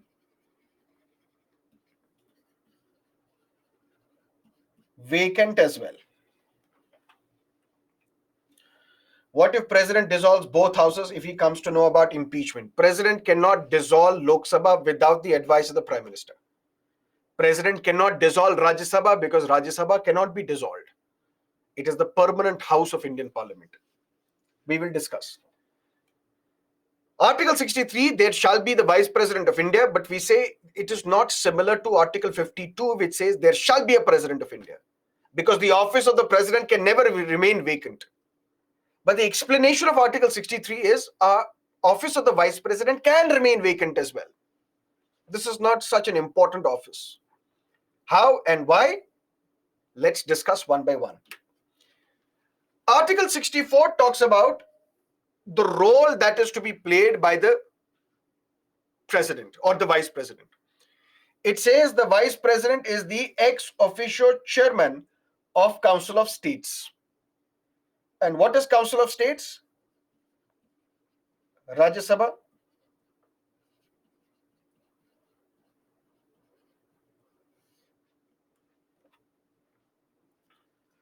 Gunjan sir, please clear it, sir. But Lakshmikant says on money bill, president have to give his assent. He, she have no option but to sign this bill. No, my dear, if I don't think Lakshmikant is mentioning this. Even if it does, then Lakshmikant is wrong. And there are quite a few errors in Lakshmikant. On money bill, the president may either give her assent or publicly declare that I'm not going to sign this bill, withhold her assent to a bill. So on a money bill, the president can use absolute veto. And this is absolutely right. Clear? Trust me on that. Lakshmikant then is wrong. But let's not go money bill and financial bill way. Let's discuss vice president. Otherwise, Mr. Dankar would be deeply affected. So let's discuss him. Then in parliament, we will discuss all these bills, and then this question would be clear.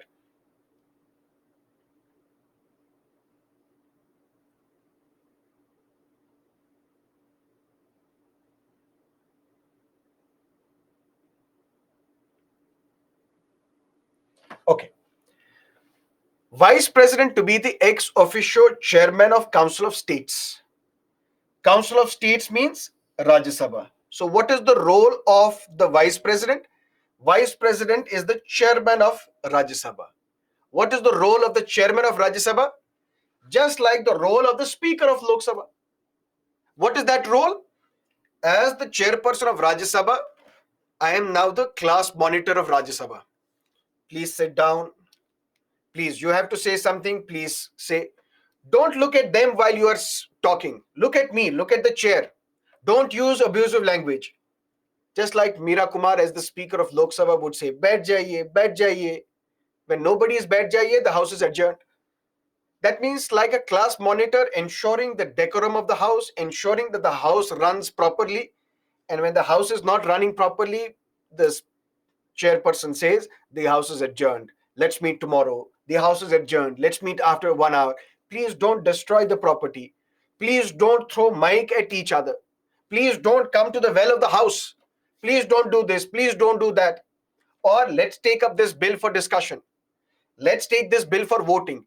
That means ensuring the business of Rajya Sabha. That is the job of the chairperson of Rajya Sabha. But we say vice president is the ex officio chairperson of Rajya Sabha. What does that mean, ex officio? Vice president is not the MP of Rajya Sabha. Parliament consists of President, Rajya Sabha, Lok Sabha.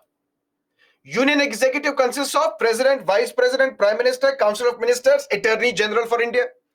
This Vice President is not a member of Parliament. This Vice President is not a member of Rajya Sabha. When you are not a member of Rajya Sabha, how can you preside over the Rajya Sabha? How can you be the chairperson of Rajya Sabha? It's because you hold an office. And what is that office? Office of the Vice President.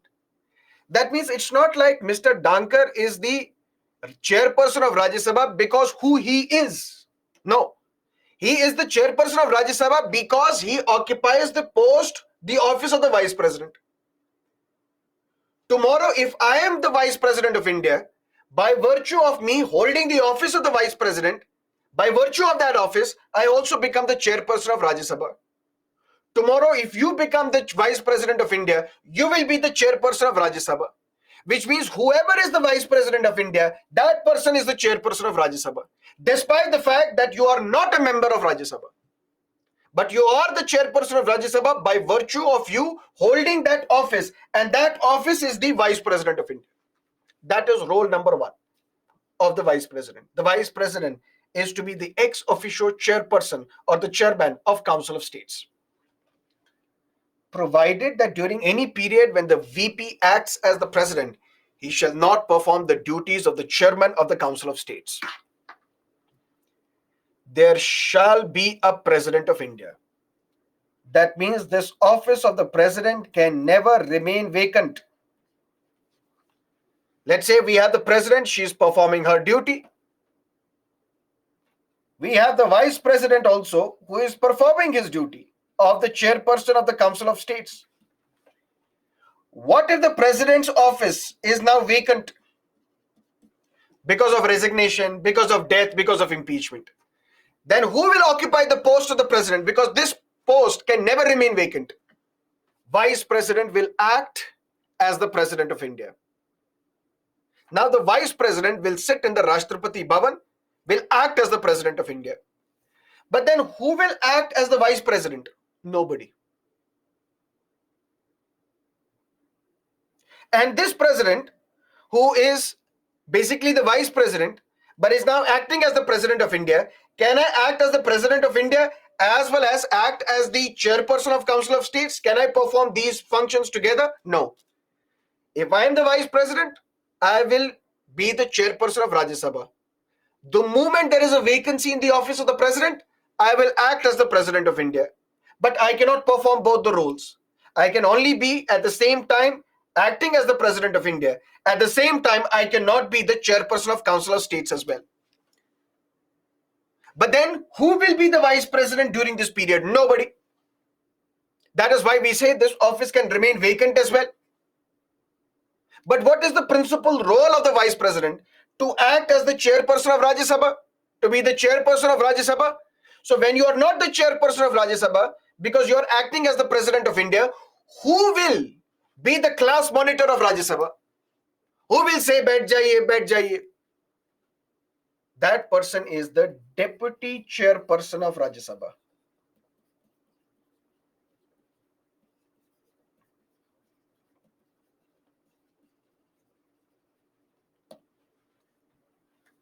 So, vice president, constitution says we will have a vice president. But what is the role of the vice president? Role is, there are basically two roles that this vice president has to perform. One is the chairperson of Rajya Sabha. The second is, when there is a vacancy in the office of the president, this vice president acts as the president of India. These are the only two roles. But when this vice president is acting as the president of India, does that mean the office of vice president remains vacant? Yes. But then this vice president plays an important role as the chairperson of Rajya Sabha. Who will then act as the chairperson of Rajya Sabha, or who will perform the duties of the chair of the Rajya Sabha? That duty will be performed by the deputy chairperson of Rajya Sabha. And this vice president, how is the vice president elected? By the electoral college. But this time the electoral college is different. What is the electoral college of the president? Elected members of Lok Sabha, Rajya Sabha, elected members of the state legislative assemblies, including Delhi and Puducherry. But when it comes to the election of the vice president, we say the vice president is elected by the electoral college consisting of members of both houses of the parliament. That means electoral college of the vice president includes elected as well as nominated MPs.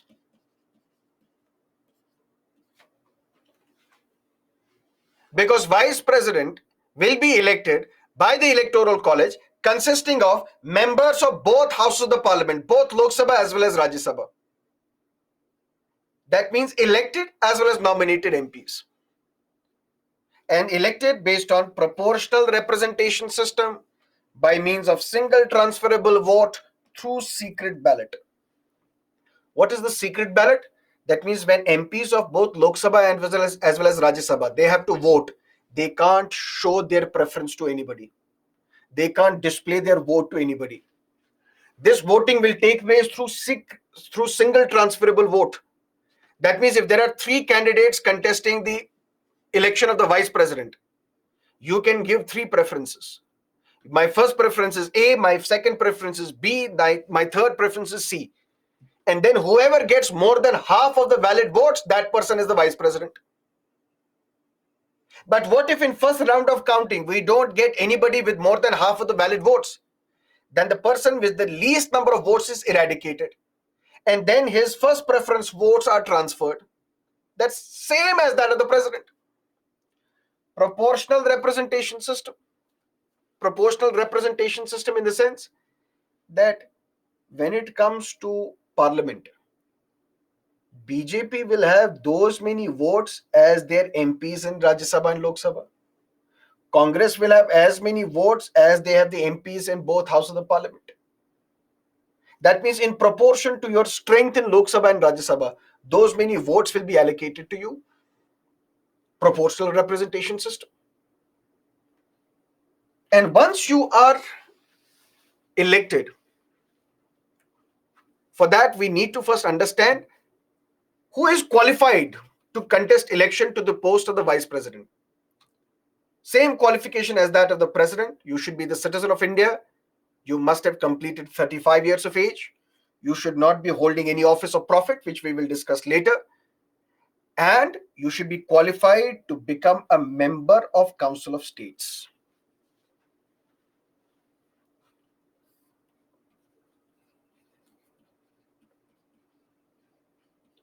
Which means you should be a registered voter in any parliamentary constituency of the country.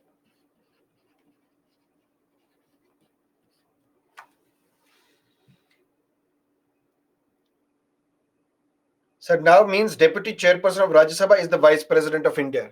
Deputy Chairperson of Rajya Sabha is the Deputy Chairperson of Rajya Sabha. He is not the Vice President of India. He would have been the Vice President of India if he would have been elevated to that post. He is performing his own duty because Deputy Chairperson of Rajya Sabha has the same job. Whenever there is Vice President is not present, he becomes the chair. He is the presiding officer of Rajya Sabha. But we can't say that Deputy Chairperson of Rajya Sabha is now the Vice President. No. Because Deputy Chairperson of Rajya Sabha even then has to perform the role of the presiding officer of Rajya Sabha in absence of the Vice President. Clear? So he is not taking the role of the Vice President. He's taking his own role. Which means when there is no Vice President, you will be the presiding officer of the Rajya Sabha. Till 2003, there was a requirement. What was the requirement? If I have to contest elections to Rajya Sabha from Karnataka, I should have been the registered voter of Karnataka. If I have to contest Rajya Sabha election from Uttar Pradesh, I should have been the registered voter from Uttar Pradesh. But in 2003, Representation of the People Act was amended. Now the qualification is, if you are a registered voter in any parliamentary constituency of this country, you are eligible to contest Rajya Sabha elections. That is why Dr. Manmohan Singh for 10 years, although he was a registered voter from Delhi, he was the member of Rajya Sabha from Assam. Now I think he is the member of Rajya Sabha from Rajasthan. That means you should be a registered voter in any parliamentary constituency of this country, just like the same eligibility is for Lok Sabha. That is why original constitution said you should be eligible to become a member of Rajya Sabha in order to contest elections to the post of the Vice President. Because eligibility for Rajya Sabha and eligibility for Lok Sabha was different. But now it's the same. Which means for the president, what are the qualifications? You should be the citizen of India, must have completed 35 years of age, should be eligible to become a member of Lok Sabha. You should not be a member of Lok Sabha. If you are a member of Lok Sabha, resign and then contest election. That's how Pranab Mukherjee did it. Resigned and contested elections. And you should not be holding an office of profit. Similarly, in order to contest Vice President's election, you should be the citizen of India, must have completed 35 years of age, should be eligible to become a member of Rajya Sabha. You should not be a member of Rajya Sabha. Should be eligible to become a member of Rajya Sabha, which means your name should be mentioned in the registered voter list of any parliamentary constituency of this country. And you should also not be holding an office of profit. Once you're eligible, once you're qualified, you contest the election. And you are elected by the Electoral College. An Electoral College consists of members of both houses of the parliament through a system of proportional representation system by means of single transferable vote through secret ballot. Something we discussed with respect to the office of the president as well. Clear? And once you are elected, your term is for 5 years. Term of the president 5 years, term of the vice president 5 years. But even before 5 years, there may arise a vacancy. Vacancy can be because of resignation. Resignation, vice president sends resignation to the president.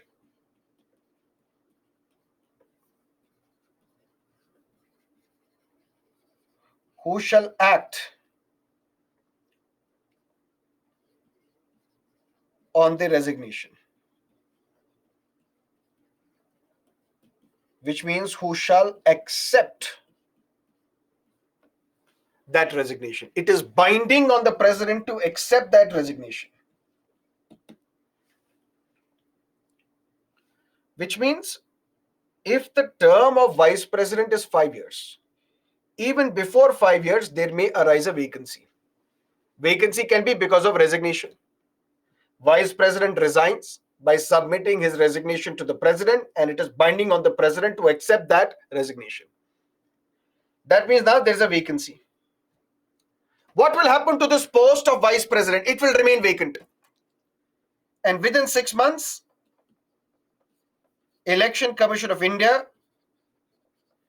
shall hold elections. Vice President has resigned. Now there is no Vice President. Nobody would lose his or her sleep. Election Commission of India will say, okay, since there is a vacancy, we have got 6 months. Within 6 months, we will fill this vacancy. We will organize elections. We will hold elections, and we will get the Vice President of India elected. Don't worry. Why? Because what is the job of Vice President? The job of the Vice President is to act as the President of India when there is a vacancy. So we have the President, so let's not worry. What is the job of the Vice President? To preside over the sessions of Rajya Sabha. Even if there is no Vice President, don't worry, we have the Deputy Chairperson of Rajya Sabha. He or she will preside over Rajya Sabha. Don't worry, don't lose your sleep. Or the Vice President may die. In this case also, don't lose your sleep. He died. What can we do? Om Shanti, but okay. We still have a president, so we don't need Vice President now. We still have Deputy Chairperson of Rajya Sabha, so we don't need Vice President now. We have 6 months, we will get somebody elected to the post of the Vice President. It's not such an important office. Or the President, the Vice President can be removed under Article 67, Clause B of the Constitution. I know some of you would ideally want a break, but we will finish this Vice President portion and then I will give you a break, so that there is no break in our discussion on Vice President. Otherwise, Mr. Dankar would be angry. Okay? Very good. Just be with me. It's a very interesting thing. What are the grounds on the basis of which the president is impeached from his office? We say the grounds are a violation of the Constitution. What are the grounds on the basis of which the Chief Justice or the judges of the Supreme Court and High Court can be removed? Misbehavior or incapacity. That's something that we discussed. What are the grounds on the basis of which the Vice President is removed from his office? No grounds mentioned in the Constitution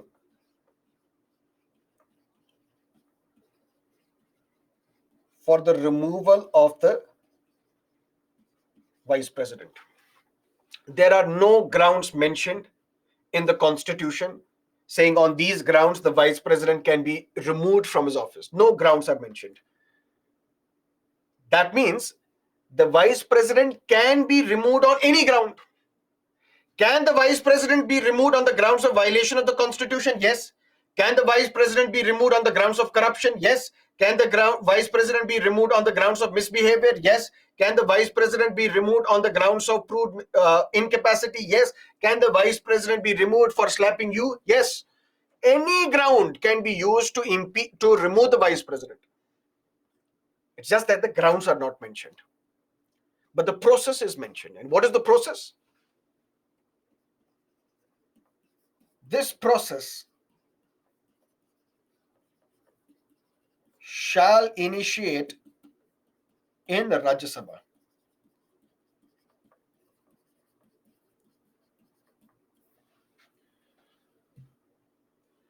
If Rajya Sabha passes a resolution by a majority known as effective majority,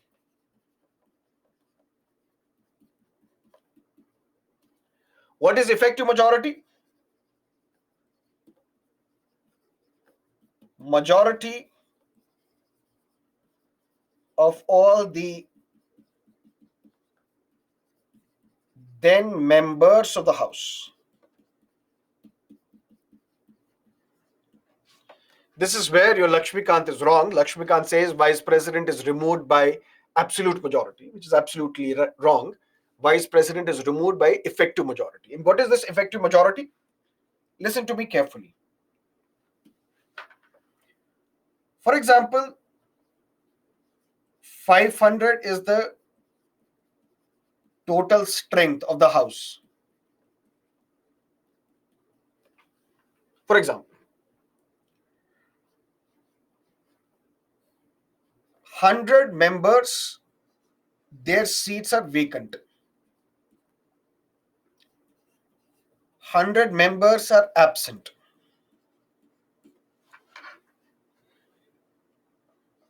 300 people are present as well as voting. What is effective majority?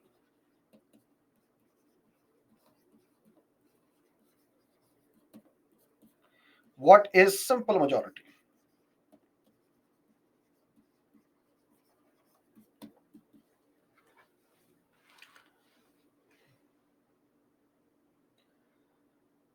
Total strength is 500. 100 seats are vacant and 100 MPs are absent. What is the difference between abstention and vacancy? Absent means Mr. Modi is traveling throughout the country, throughout the world, North Pole, South Pole. Rahul Gandhi is busy in Bhutan or Italy or Madagascar, wherever. And some other MPs of Lok Sabha, they are busy campaigning for elections in MP, in Chhattisgarh, in Rajasthan. So these are the people who are absent. They're still members of Lok Sabha, but they're absent. Then we may see that there are some seats which have remained vacant. Vacancy can be because, let's say, 20 MPs have been disqualified. Under anti-defection law, which we will discuss in schedules, 20 MPs have been disqualified. That means when 20 MPs have been disqualified, that means these seats are vacant. Now, nobody is representing these seats because whoever was representing, they have been disqualified. If you are still representing the seat, but you are absent, no worry, tomorrow you will come back. Day after you will come back. That means there is no vacancy. You are only busy traveling to different parts of the world, but you are still a member of the parliament. But what if 20 MPs have been disqualified for violating anti-defection law? These seats are vacant. That's what we call vacancy. Remaining 80, for example, they were traveling in an airplane and luckily the plane crashes. 80 MPs die, which means death causes vacancy. That means there is nobody who to represent these 80 constituencies. Total strength of the house minus vacancy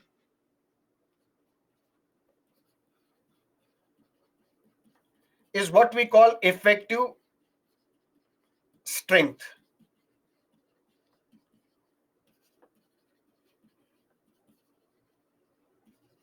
And more than half of effective strength is what we call effective majority.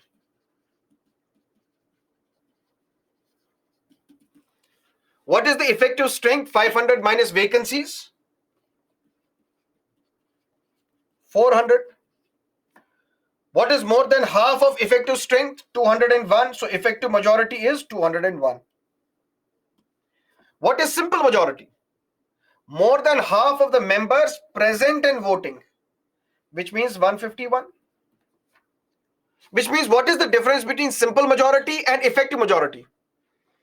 In simple majority, we take into account only those who are present and those who are voting. We don't take into account vacancies. We don't even take into account those who are absent.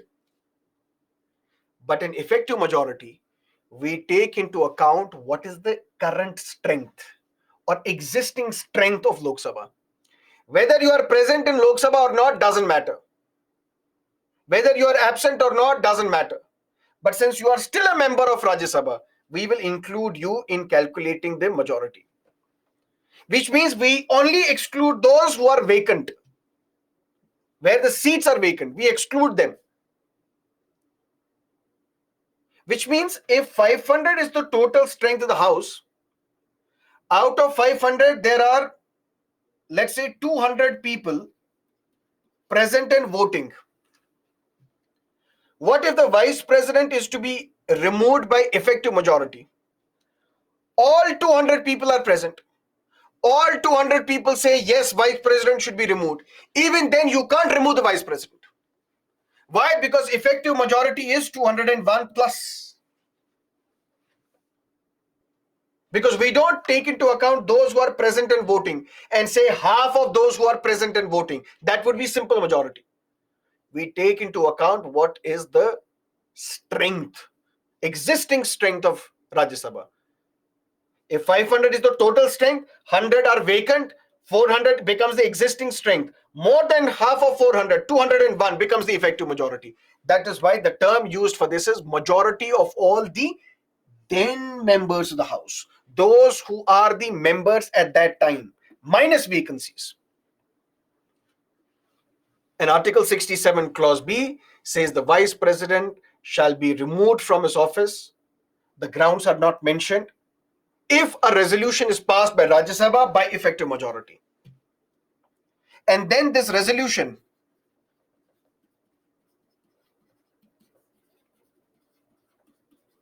should be accepted by Lok Sabha by simple majority. I am the Vice President. I got elected for 5 years. Even before 5 years, there may arise a vacancy.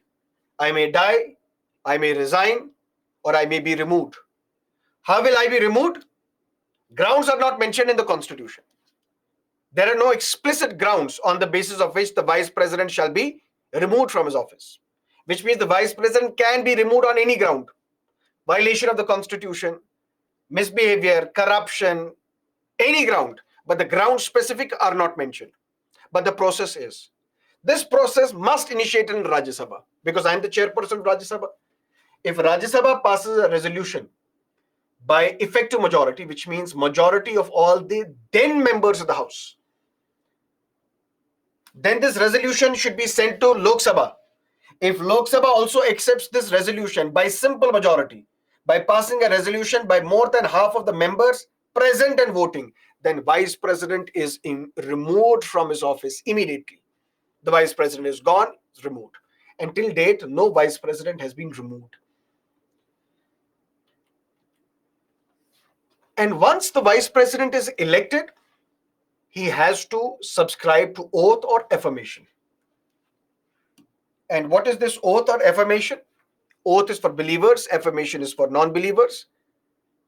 I swear in the name of God, or I solemnly affirm that I will bear true faith and allegiance to the Constitution of India, and that I will faithfully discharge the duty upon which I am about to enter. Which means Vice President does not take the oath to preserve, protect, and defend the Constitution, unlike the President. He takes a simple oath that I will faithfully discharge the duty of the office about which I am about to enter. This oath is administered by the President. I am administering you oath. You are now the President. You are now the Vice President of India. Clear? Article 70 empowers the Parliament to make provision for the discharge of functions in any contingency not provided in the Constitution. What does that mean? If there is a situation which is not provided by the Constitution, how do we tackle the situation? For that, power is with the Parliament. You can make a law. And what is that situation? It happened. 1969, Zakir Hussain, as the President of India, suddenly passed away. Who was the Vice President? V.V. Giri. V.V. Giri was the Vice President. He now acts as the President of India. But V.V. Giri decides I should also resign. Why? Because I don't want to remain the Vice President or acting President only for 6 months. I want to become the full-fledged President of India. For that, I have to contest elections. And if I have to contest elections, I have to go to my voters. I have to go to every state legislative assembly, telling them why you should vote for me, urging them why you should vote for me.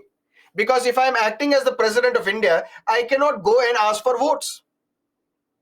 That is why I have to resign. But now came a contingency which is not provided in the constitution. What is that situation? In absence of the president, vice president will act as the president of India. But what if now this president has to resign? President will have to submit resignation to vice president, but there is no vice president. What if this president, who is now the acting president, what if he has to go? Someone else has to occupy this post, and this someone else has to be vice president, but there is no vice president. Oh my God, what do we do? The government told VV Giri, please wait.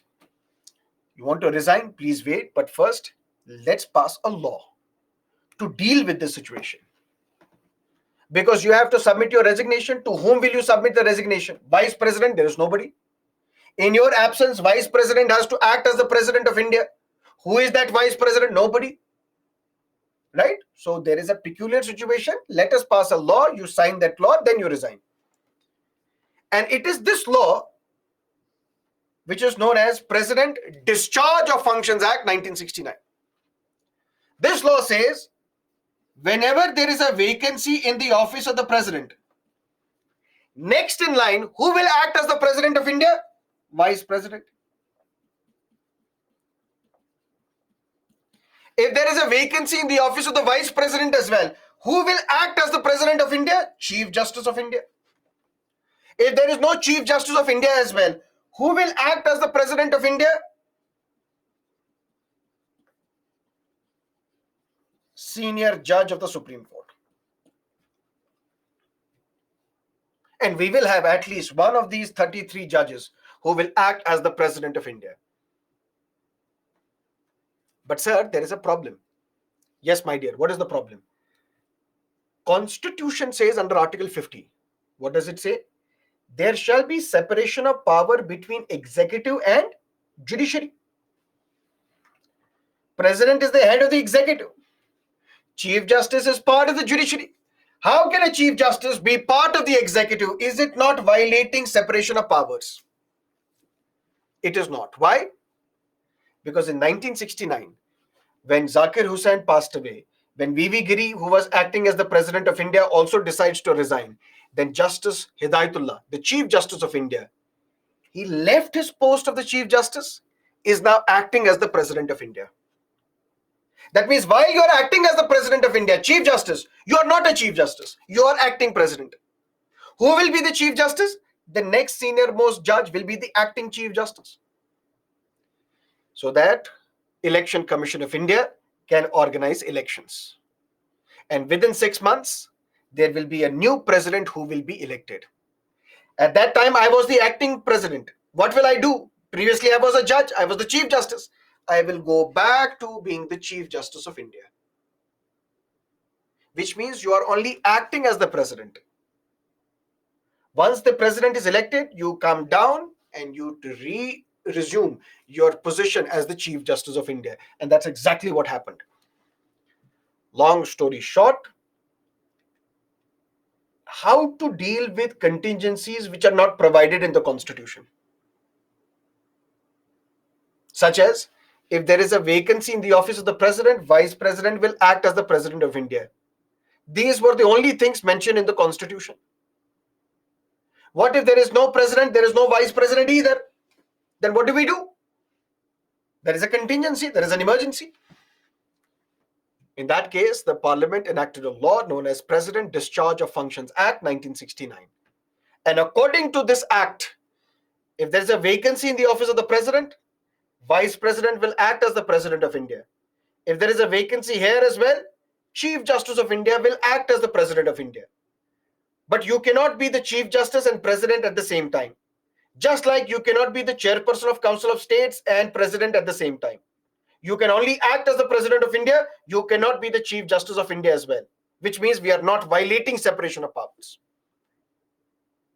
If Chief Justice also is not present, then in that case, a senior judge of the Supreme Court will act as the president of India.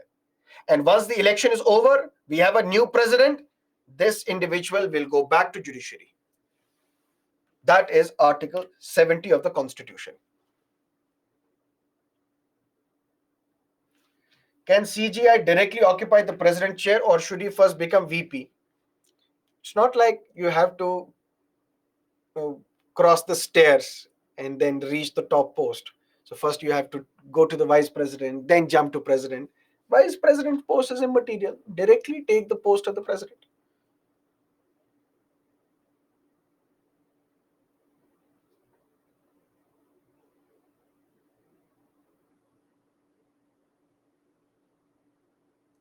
Is deputy VP member of Rajya Sabha? When did I say we have a deputy vice president? Did I say that? There is no such post as deputy vice president. Deputy and vice are same. We have a deputy chairperson of Rajya Sabha who is a member of Rajya Sabha.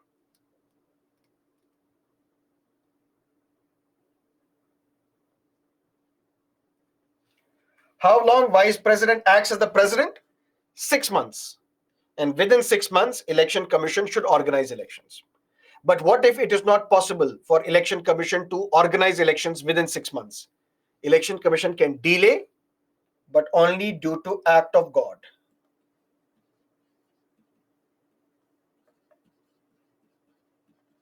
Act of God, for example, there is tsunami, there is hurricane, there is earthquake, and because of these reasons, we cannot organize elections. So it's an act of God.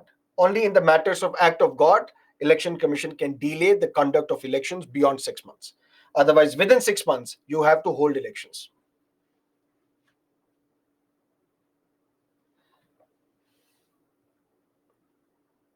If the resolution of removing VP is not passed in Lok Sabha, what will happen? Vice President will not be removed, he will continue.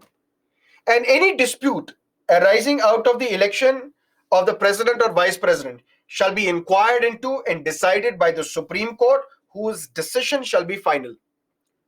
For example, Pranab Mukherjee, he contested election to the office of the President.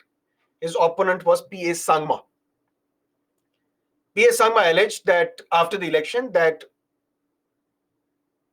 Pranab Mukherjee should be disqualified. His election should be set aside. Why? Because Pranab Mukherjee was holding the post of the Indian Statistical Organization, Indian Statistical Institute in Calcutta. He was the member of that institute.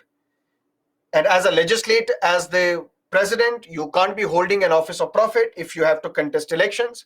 Since he was holding the office of the chairperson of Indian Statistical Institute in Calcutta, which means you are holding an office of profit, you should be disqualified. This matter reached the Supreme Court because any dispute vis-a-vis the office of the president or the vice president, such a dispute can be filed only in the Supreme Court, and the decision of the Supreme Court is final. And the Supreme Court said, no, Pranab Mukherjee, although he was the chairperson of Indian Statistical Institute, but he had resigned from that institute before he filed his nomination papers. Which means at the time he filed his nomination papers to contest election to the post of the President of India, at that time he was not holding an office of profit. He was not holding the post of the chairperson of Indian Statistical Institute, which basically means any dispute regarding the election of office of the president or vice president, such a dispute, such a case can be filed only in Supreme Court, not in Delhi High Court, not in any other High Court, but only in the Supreme Court. And the decision of the Supreme Court shall be final. Sir, is effective majority total strength minus vacancies or total strength minus vacancies and absentees? Total strength minus vacancies. That is effective strength. And more than half of effective strength is effective majority. Now give me 5 more minutes. I will finish this comparison between Indian and US Vice President, then I will take a break. I promise I'll give you a break.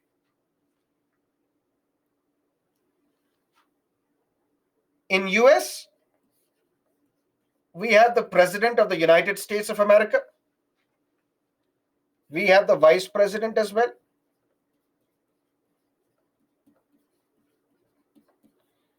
In India, we have the President. We have the Vice President as well.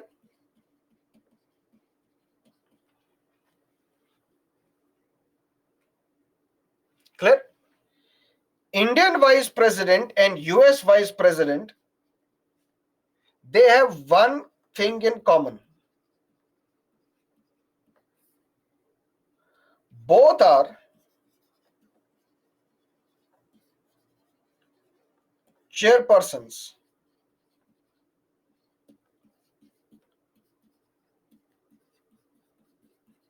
of the upper house of their respective parliaments.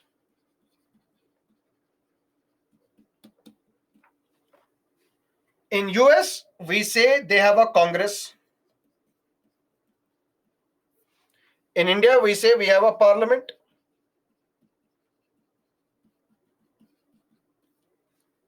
US Congress is bicameral, that means they have two houses, Senate and House of Representatives. In India, we say we have a bicameral legislature. One house is Lok Sabha, the other house is Rajya Sabha. Rajya Sabha is the upper house of Indian Parliament. Senate is the upper house of US Congress. Senate is headed by US Vice President. Rajya Sabha is headed by Indian Vice President. That means we can compare Indian Vice President with the US Vice President. In US, Vice President is the chairperson of the Senate, head of the Senate. In India, Vice President is head of the upper house, which is Rajya Sabha, which is the chairperson of Rajya Sabha. But then there is a difference as well. What is the difference?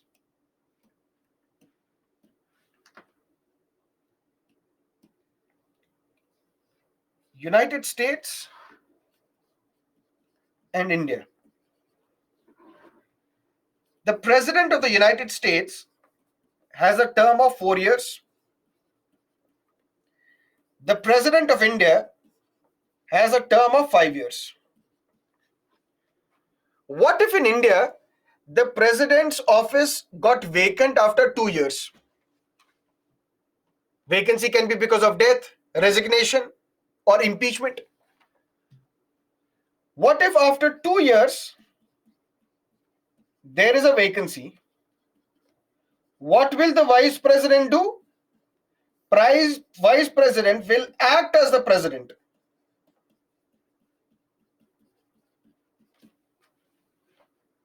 Till what time? Till the successor is elected, or 6 months?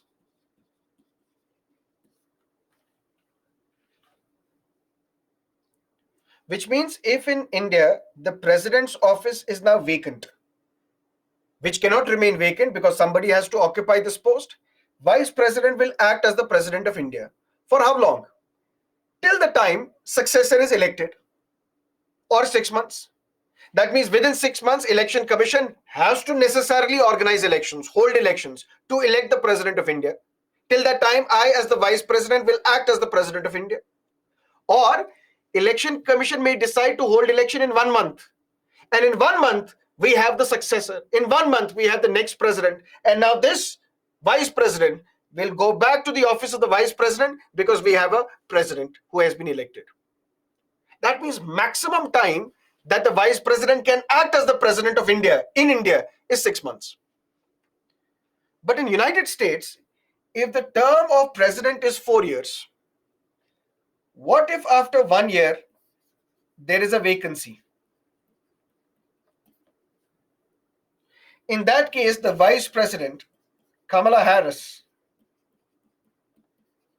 will become the President of the United States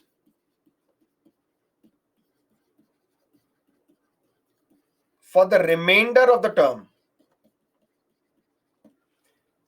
That is why when opponents in United States, they are contesting, they want to contest elections, they say don't vote for Joe Biden, because voting for Joe Biden would mean you're voting for Kamala Harris, because Joe Biden is sick. If you look at his movements, if you look at his cognitive abilities, he will die anytime soon.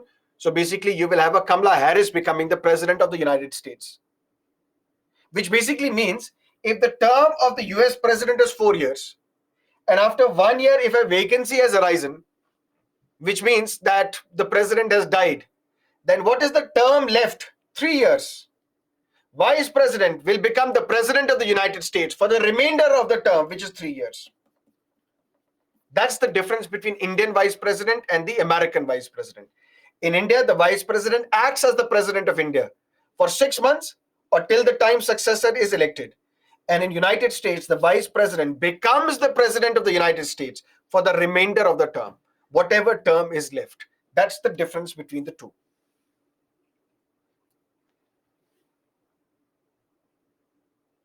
If vice president work as the president, so how will doing the work of vice president? Someone else will preside over Rajya Sabha, and that person is the deputy chairperson of Rajya Sabha.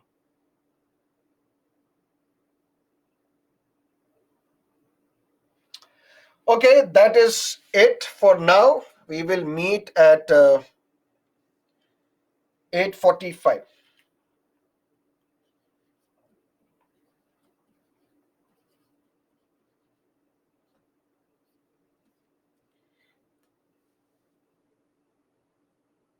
Sir, what is the retirement age of Prime Minister in India? There is no retirement age.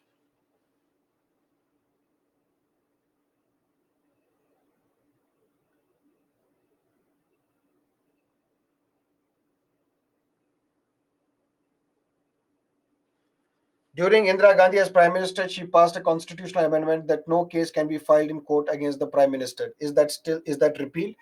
She did not pass it. Parliament passed it.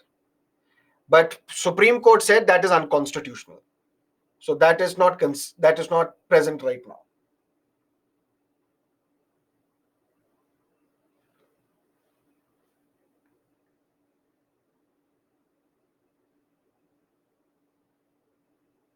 How is VP elected in USA? They call it running mate. So if I'm contesting for the post of the president of India, I decide who is going to be my vice president. So that is my call. I can say tomorrow that you will be my running mate. If you are voting for me, basically you are also electing the vice president.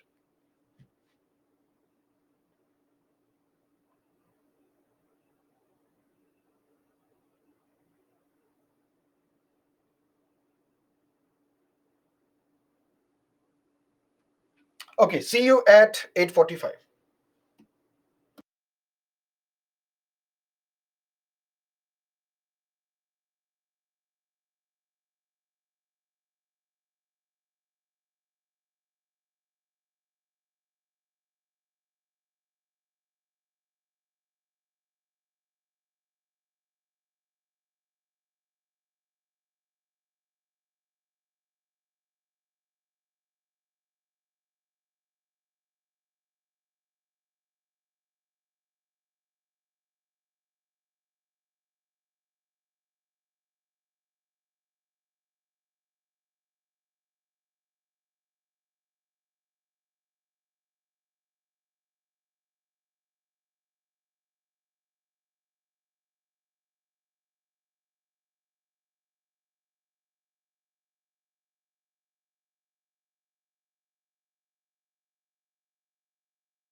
In this case, if there is no CGI, so will the senior most judge become CGI? Yes. Now let's look at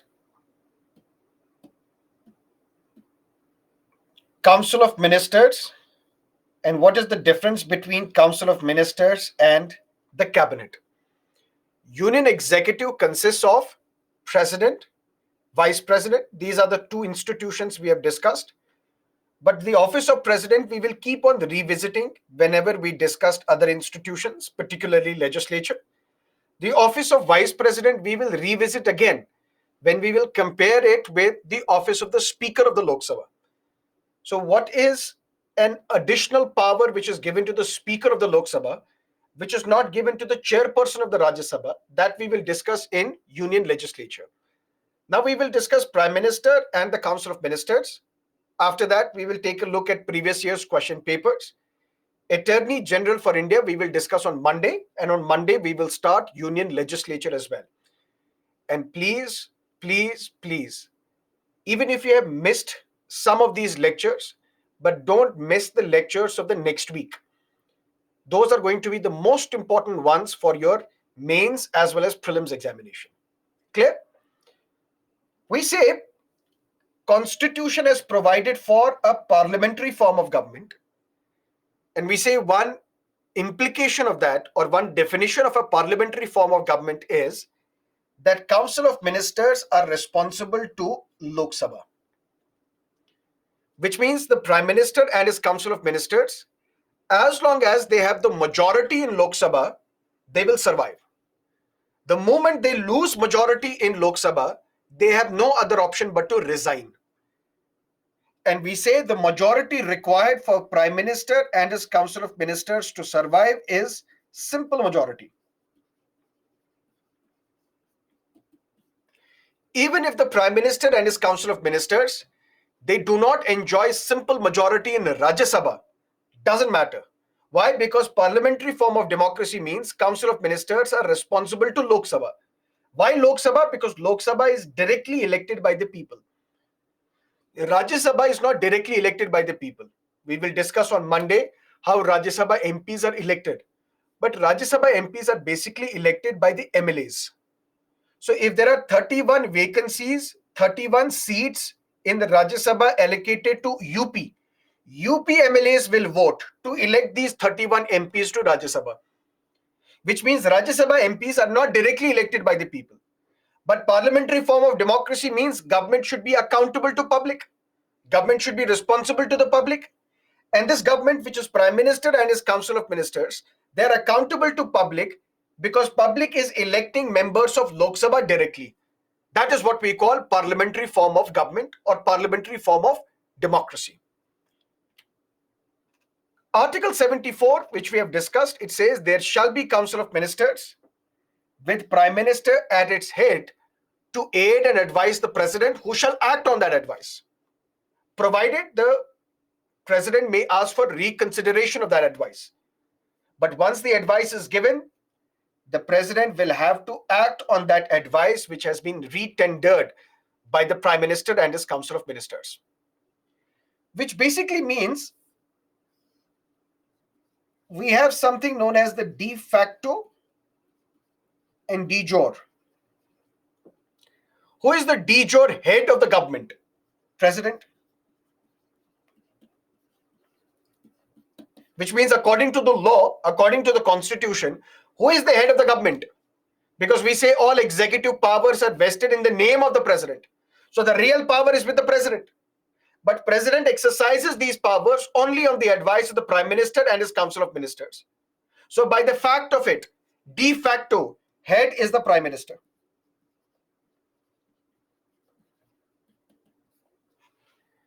Or should we say head of the state is the president, head of the government is the Prime Minister.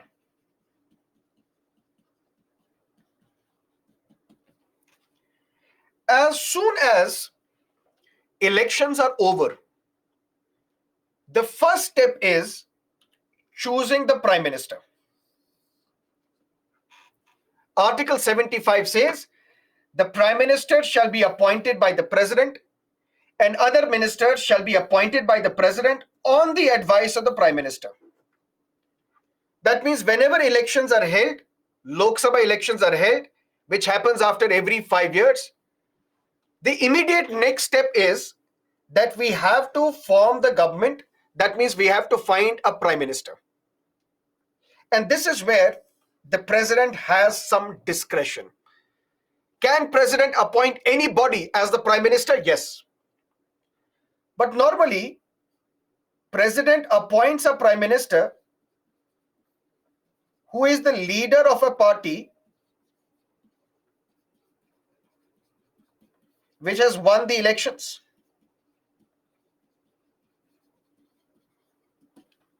Listen to me carefully. Is Prime Minister directly elected by the people? No. People directly elect their MPs, their representatives in Lok Sabha.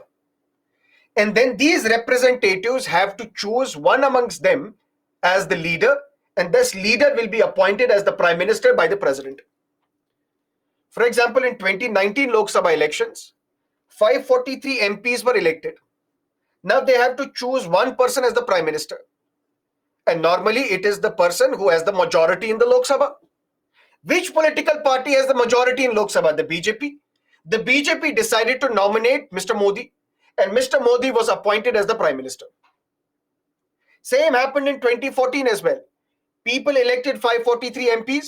Now these 543 MPs will have to choose one person as the leader, and this leader will be appointed as the Prime Minister. But this leader has to command majority in the Lok Sabha. Some members would say Rahul Gandhi is our leader, but you have got only 44 supporters. Some members will say Mr. Modi is our leader, but he has got 282 supporters, 282 MPs supporting him, which basically means the leader of the party which has won the election, that person will be appointed as the Prime Minister by the President. But can President, even if Mr. Modi's party has won the election, can President appoint me as the Prime Minister? Yes, he can. But I will not survive for long. That doesn't mean Mr. Amit Shah will get me killed. It only means that even if I am appointed as the Prime Minister, I have to be responsible to Lok Sabha. Which means as long as I have the simple majority in Lok Sabha, I will continue as the Prime Minister. But even if Mr. President appoints me as the Prime Minister, I am the Prime Minister, but now I have to prove that I have the majority in Lok Sabha. But I don't have the majority because majority of the members support Mr. Modi, which means I will have to resign. And then Mr. Modi will be appointed as the Prime Minister. Or the President would think that why appoint Sarmad as the Prime Minister? In any case, he does not have the majority, even though I like him. I will have to appoint Mr. Modi because he is the leader of the party which has won the election. But sometimes there is no political party which wins the election. For example, 2004. For example, 2009 elections. But in both these elections, Congress emerged as the single largest party. In 2009, 206 seats were bagged by the Congress party. But the simple majority would say more than half of the members present and voting. What if all the 543 members are present? That means this individual should have the support of at least 272 people, 272 MPs. This is how Congress got in touch with various other political parties, smaller political parties other than the BJP, saying you support us, we will make you ministers, but you support us, let Mr. Manmohan Singh be the leader, and this Manmohan Singh will be appointed as the Prime Minister. And that is what we call a coalition government, where no political party on its own commands simple majority in Lok Sabha, which means then this political party requires the support of various other political parties so that they reach this magic number of 272. Such a government is what we call coalition government. Either it's a coalition government or it's a single party government. If the BJP on its own has the majority, it will become a single party government. If the Congress does not have the majority on its own, it will require support of various other political parties to reach this magic number of 272 plus. That means we call it a coalition government. And in that case, then, all these various political parties, they together choose a leader, saying Dr. Manmohan Singh is our leader. And then they approach the president.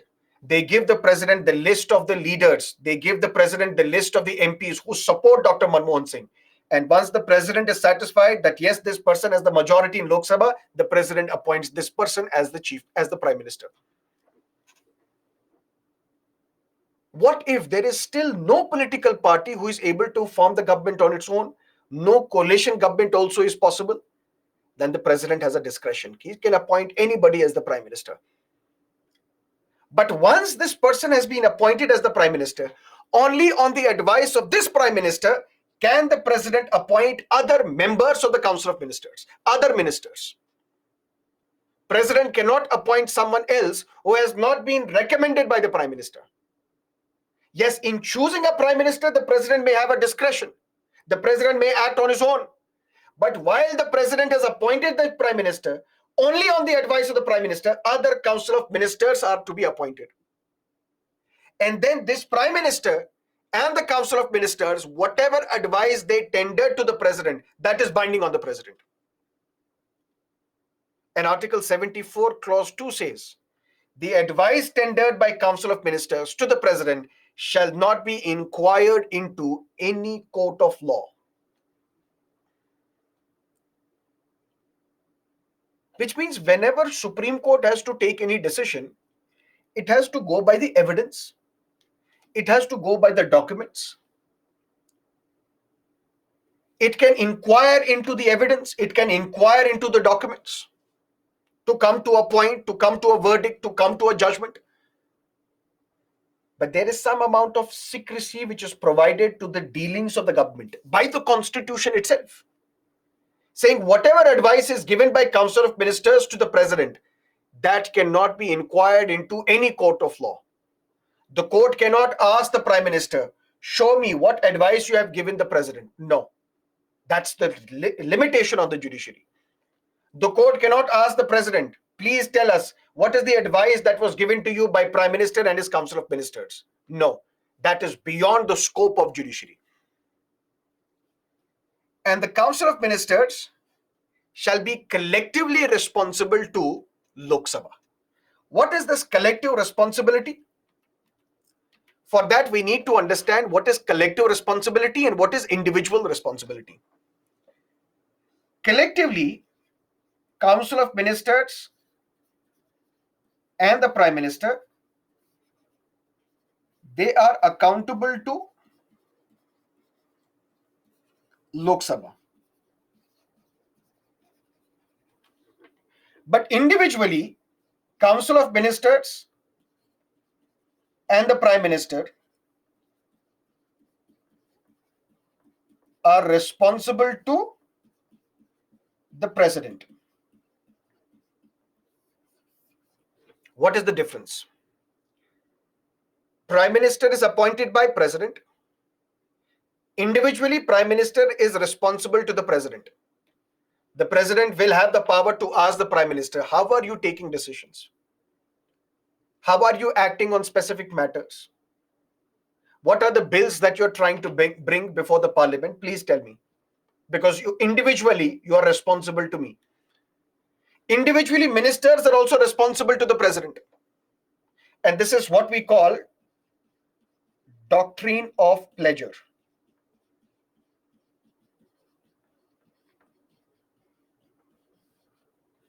What is this doctrine of pleasure?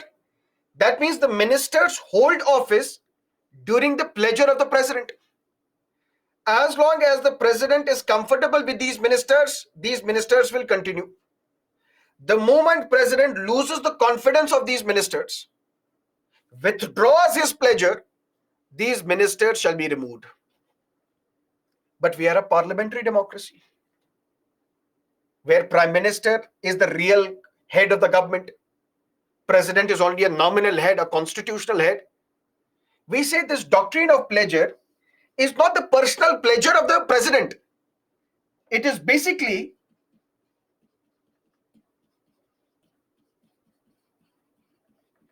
the pleasure of the prime minister. Which means if the Prime Minister wants this minister to continue, Prime Minister will say, President, please appoint this minister. The moment this minister is to be removed, President will ask the Prime Minister will ask the President to remove this minister. That means this minister holds office during the pleasure of the President. But it is not the personal pleasure of the President. It's basically the pleasure of the Prime Minister. Only those ministers will continue, those who enjoy the confidence of the Prime Minister, those who enjoy the pleasure of the Prime Minister. For example, some months ago, there was a reshuffle of Council of Ministers. Some ministers were removed, new ministers were appointed by the President. For example, Dr. Ravi Shankar Prasad, Prakash Javadekar, they were removed from the post of ministership. But although they were removed by the President, which basically means they submitted their resignation to the President, but it was basically the pleasure of the Prime Minister. Prime Minister did not want Ravi Shankar Prasad, Prakash Javadekar to continue as ministers. So Prime Minister asked them, you resign. And they submitted their resignation to the President. What if these ministers would have said, no, we will not resign? Prime Minister will advise the President, dismiss those ministers. Because whatever advice I give the President, that's binding on the President. So although we say that on the face of it, it is the doctrine of pleasure, that means pleasure of the President. As long as I have your pleasure, you will continue. The moment I withdraw my pleasure, you will have no other option but you are gone. But this is basically the pleasure of the Prime Minister. At the same time, if you look at today's Governor of Kerala, Arif Mohammed Khan, now we will come to collective responsibility. There are two implications of collective responsibility. Collectively, Council of Ministers are accountable to, responsible to Lok Sabha, which means as long as they have the majority in Lok Sabha, which is simple majority, they will continue. The moment they lose simple majority in Lok Sabha, that means they have no other option but to resign. Collectively, they are responsible to Lok Sabha. And collective responsibility also means that whenever a decision is to be taken, there may be disagreement, there may be conflicts. But once a decision has to be taken and has been taken, now collectively you have to support that decision because collectively you are the members of the Council of Ministers. For example, whether we should support Israel or Palestine in this conflict, Prime Minister may call the meeting of his ministers. What should be the stance of the government? Once the discussion takes place, some members may say, no, we should support Palestine. Some members will say, no, we should support Israel. But then we have to go by the majority. When more than half of the ministers, they say, no, we should support Israel, you have to support Israel. And all those ministers who were not in support of Israel, now they have to support it. Because you have to appear as if you are a collective institution. 1986, when Shah Bano verdict was given by the court, the Supreme Court said, you have to provide, the husband has to provide maintenance for her divorced wife for her entire life, not only for 3 months. How did the government react to this judgment? They introduced a bill in the parliament known as Muslim Women Protection of Rights on Divorce Bill. This bill is to be first cleared by the cabinet, which means ministers and the Prime Minister, they will discuss this bill and ultimately take a decision by the majority whether we should get this bill passed by the parliament or not. Arif Mohammed Khan was the minister in Rajiv Gandhi's government. He disagreed with this bill, saying, no, this is not the right bill. You can't go against the verdict of the court. The court has given a good verdict in favor of gender justice. But once all the other members of the Council of Ministers, they were in favor of this bill, Arif Mohammed Khan had two options. Either support this bill, because that is what collective responsibility says, or resign from the government. And he chose to resign from the government. He resigned from the Council of Ministry. Because if he would not have resigned, then he would have to support that bill. Why? Because that is collective responsibility. Not just this. There is no provision in the Constitution which makes president responsible to the parliament for the acts of the government. A minister has done something wrong. Who has appointed this minister? President. Will we hold president responsible to the parliament? Why did you appoint this individual? Why did you not remove this individual? No. There is no provision in the constitution which makes president responsible for the acts of the government to the parliament. It is the individual minister who is responsible collectively to the Lok Sabha. President is not accountable for the actions of his government before the parliament.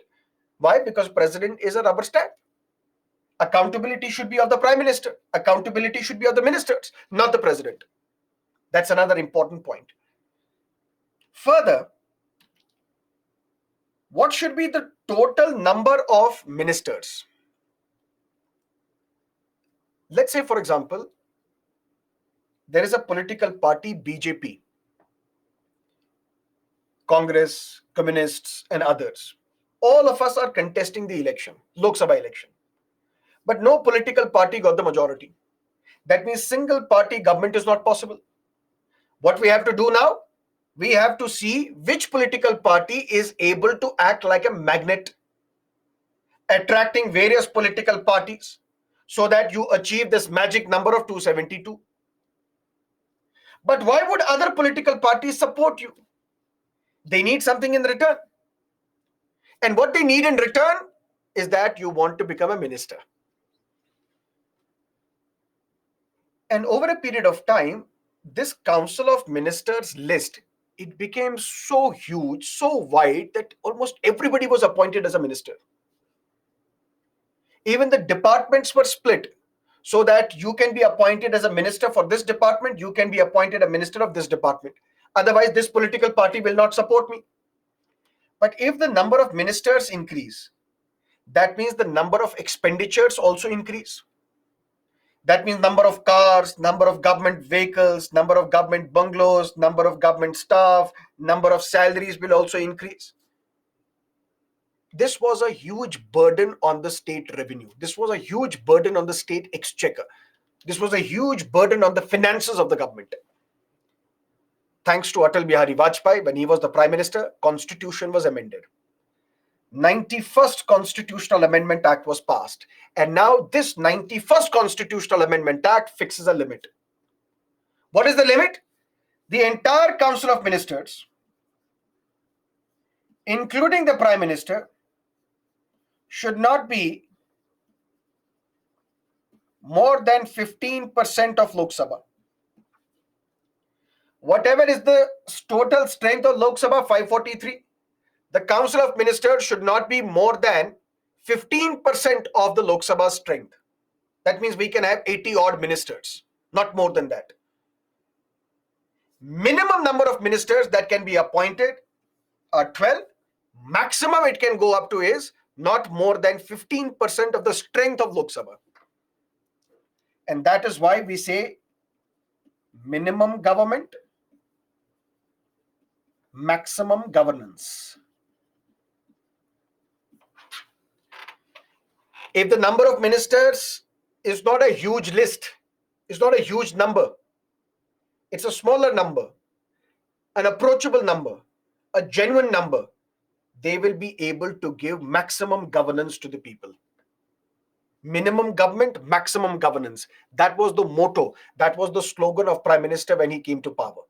We will have a smaller government so that a smaller government is able to get its costs under hand, gets its cost under check, and provide maximum governance to the people. Similarly, the ministers hold office during the pleasure of the president. And we know it is not the personal pleasure of the president, it's basically the pleasure of the prime minister. Before a minister enters upon his office, the president shall administer oath of office and secrecy according to the third schedule of the Constitution. When the president is elected, he wins the election, the president is to be administered oath. I will faithfully discharge the duties of my office. I will preserve, protect, and defend the Constitution. Clear? That oath is to be administered. Similarly, when a minister is to be appointed, two kinds of oaths are to be administered: oath of office and oath of secrecy. What is oath of office? That I swear in the name of God that I will bear true faith and allegiance to the Constitution of India, that I will faithfully and conscientiously discharge the duties as the minister of the state. That means, as the union minister, I will discharge the duties to the best of my ability. But as a minister, I may also be privy to some sensitive information. What is the Rafale deal between India and France? Whether China has really entered into the line of actual control or not? Where are our nuclear weapons? Are our nuclear weapons in working condition or not? I'm privy to a lot of this information. I have to take oath of secrecy as well. I will not reveal this information to anybody except when it is required. Which means it is required to reveal this information when we are, as ministers, discussing this matter. I can reveal this information to the Prime Minister. I can reveal such information if the Supreme Court is asking me to reveal it.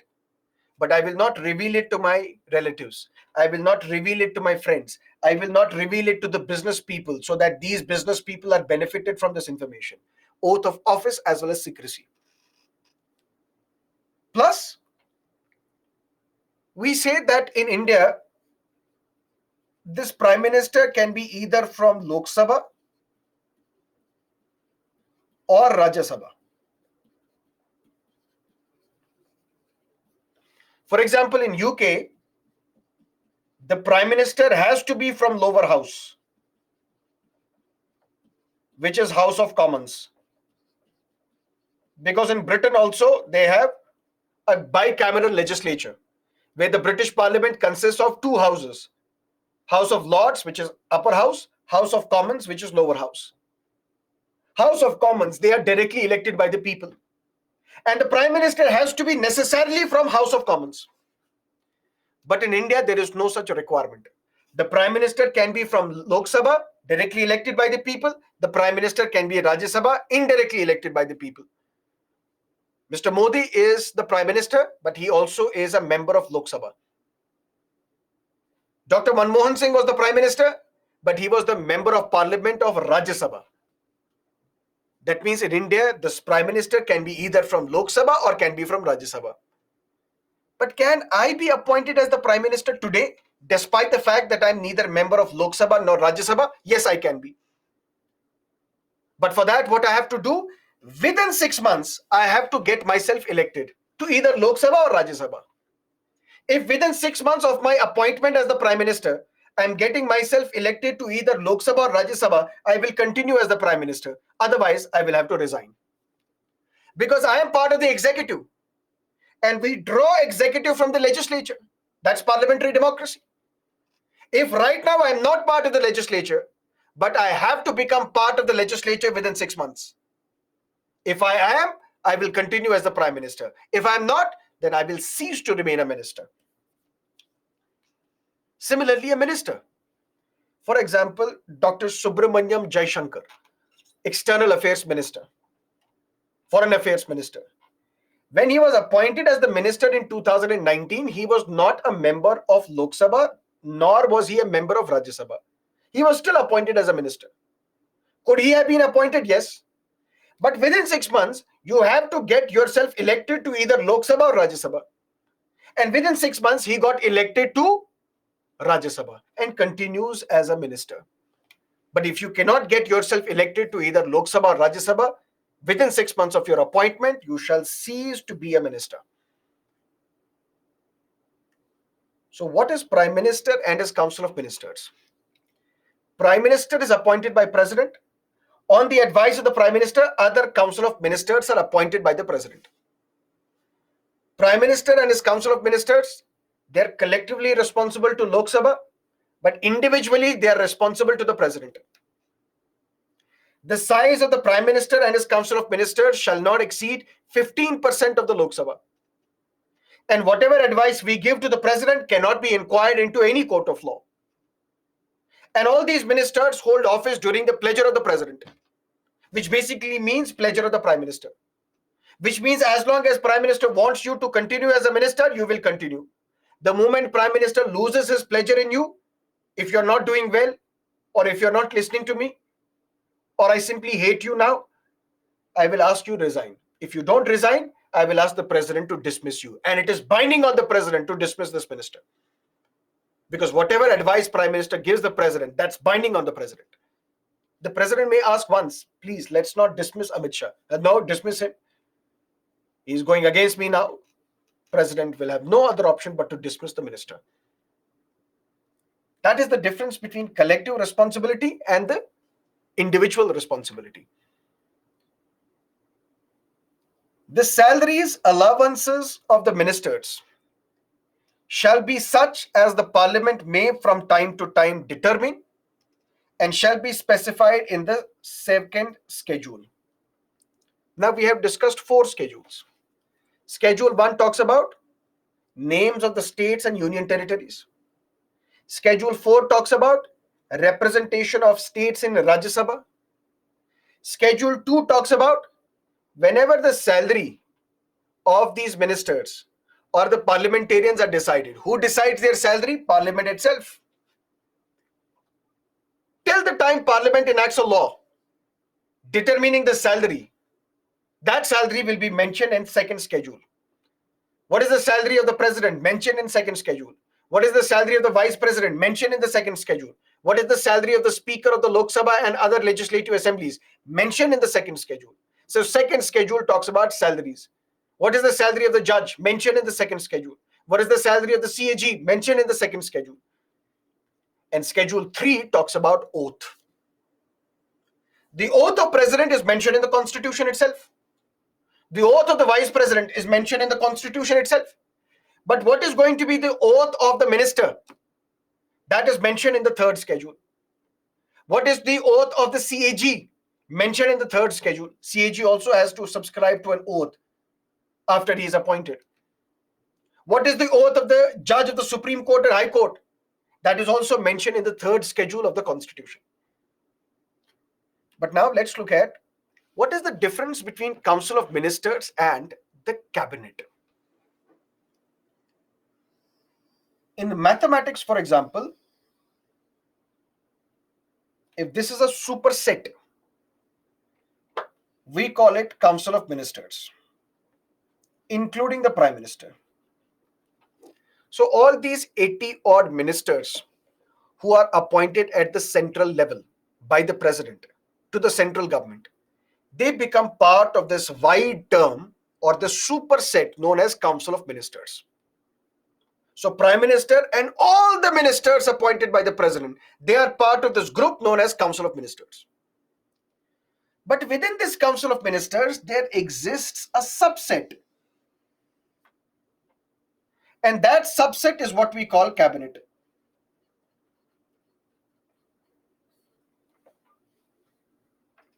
What is Cabinet? What is a Council of Ministers? Let's say, for example, we have a ministry. Let's say this Ministry of Home Affairs, MHA.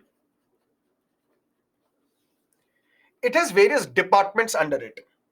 So ministry is one, but it has various departments.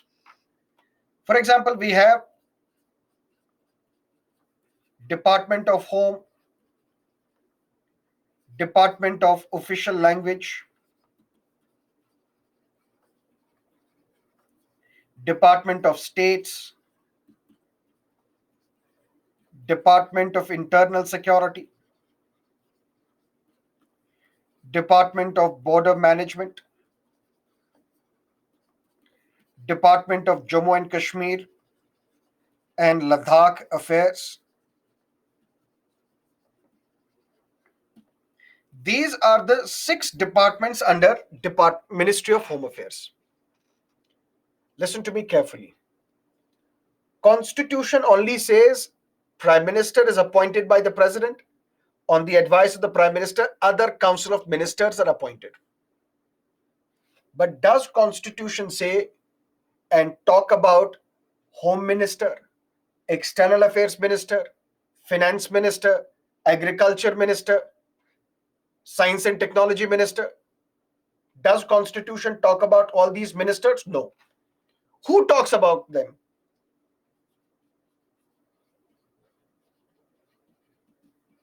Allocation of business rules. Because Constitution has given the power to the president that you can make rules for the allocation of business. What is the business of the government? We have to maintain our internal security. We have to promote our economy. We have to ensure agricultural development. We have to ensure Panchayati Raj institutions. All this business of the government can be allocated to various departments, various ministries. And those names, Home Ministry, External Affairs Ministry, Finance Ministry, Agriculture Ministry, Defense Ministry, is mentioned in this allocation of business rules. Clear? That means names of the ministries are not mentioned in the Constitution. They're determined by the government. They're determined by the president on the advice of the Prime Minister. Which means tomorrow, if a new ministry is to be created, for example, couple of years ago, a new ministry was created.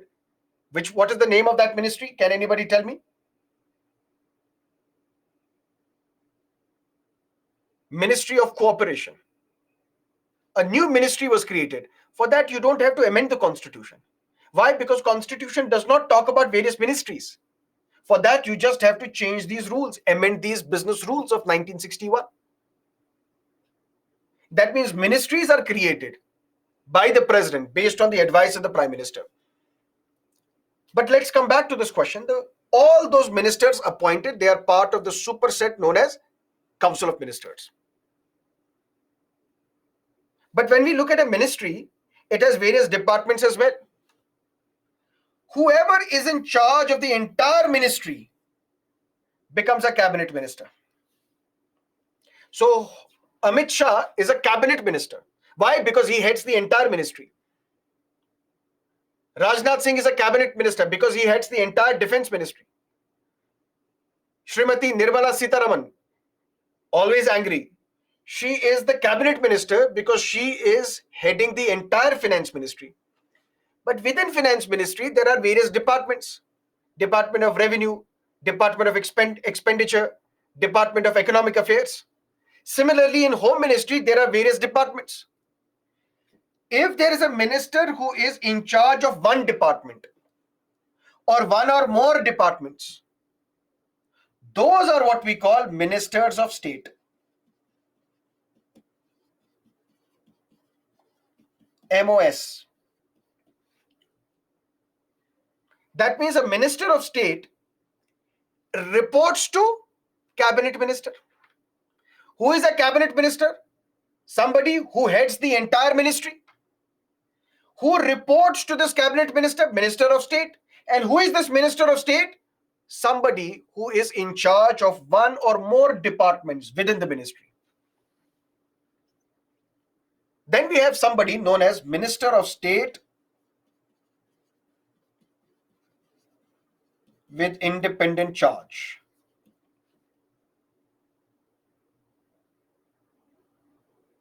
And without realizing we have reached 9:25, we also have to discuss previous year's question papers. I'm sorry, I went with the flow. I did not realize. I thought I will teach till 9:10.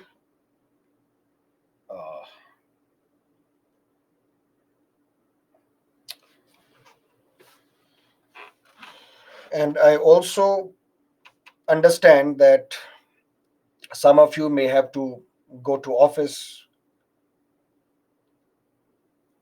So we will pause here and we will first look at previous year's question papers. We will discuss prelims based questions at least, and we can continue on Monday.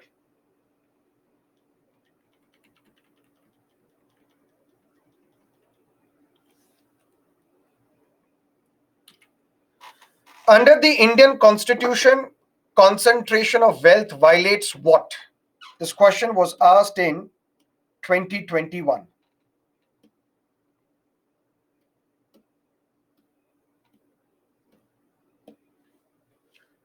Take the poll.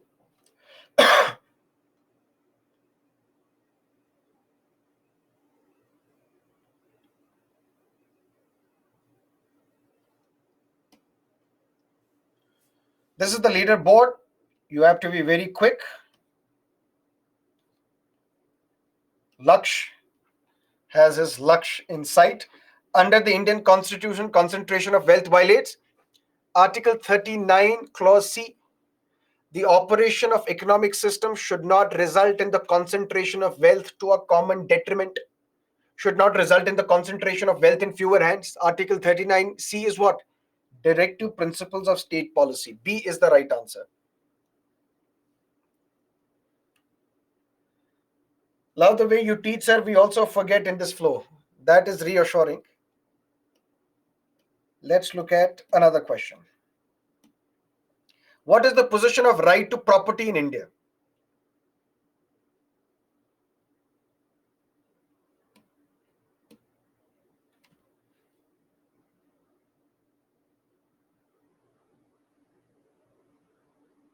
Can a nominated MP of Rajya Sabha ever become Prime Minister? Yes.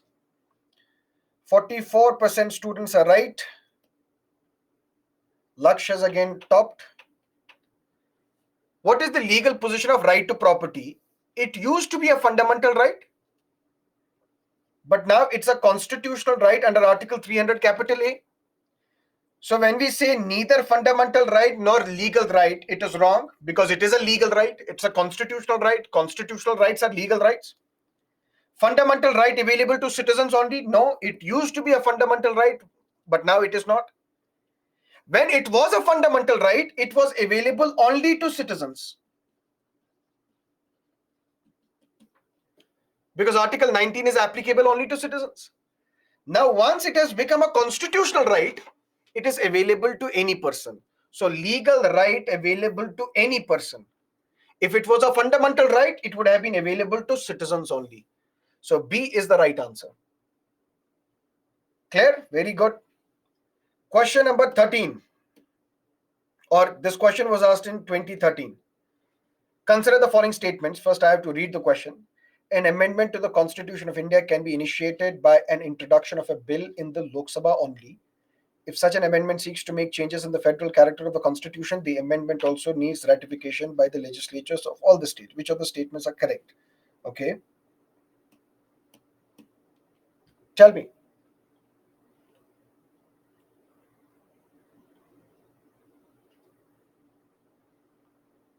Jashveer, you're wrong. Read the question carefully. These are our toppers. Congratulations. Continue. An amendment to the Indian Constitution can be initiated by the introduction of the bill in Lok Sabha only. Incorrect.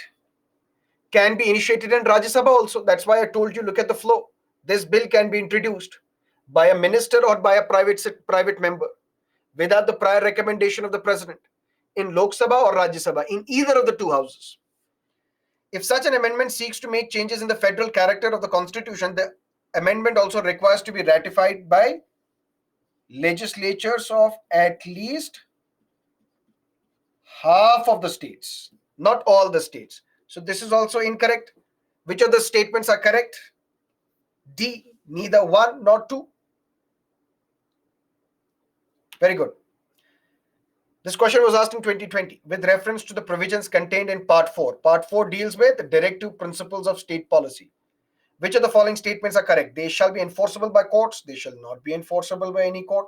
These principles laid down in this part are to influence the making of the laws by the state. So what is the correct answer? I'll take a poll. I know the answer. This is the answer. You tell me what is the answer.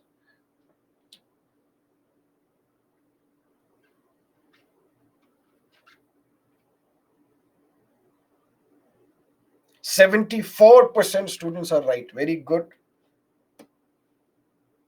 Laksh, very good. Continue. DPSPs are not enforceable in a court of law. DPSPs shall not be enforceable in a court of law. And what are these DPSPs? These are the principles that the state has to keep in mind when the state is making laws. That means these are the principles that are used to influence the making of laws by the state. Correct 2 and 3. D is the right answer. Simple. Another question.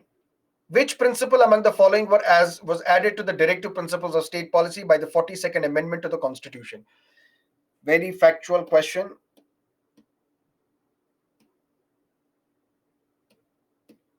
Let's see if you can answer, but you don't have to memorize such things.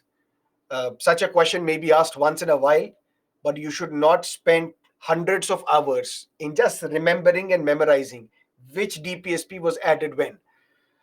That would be too much. That is not expected. That is why I can see that majority of the students are wrong. It is participation of workers in the management of industries. Although I can understand there was no way you could have remembered this, but this is something which was in the news in 2017. Air India should be privatized. For that, there was a lot of discussion in the newspapers which said first you should involve the workers of Air India, get them into confidence whether they want it to be privatized or not. Otherwise, it would be violation of directive principle, which is workers should be involved in the management of the factories. Since it was in the news, that is why this question was asked, and it was added by the 42nd Amendment.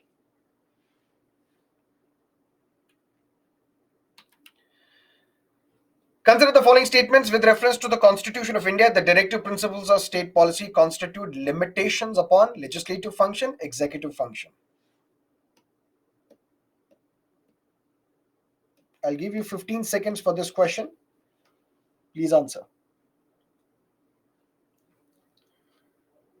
Ranveer is right.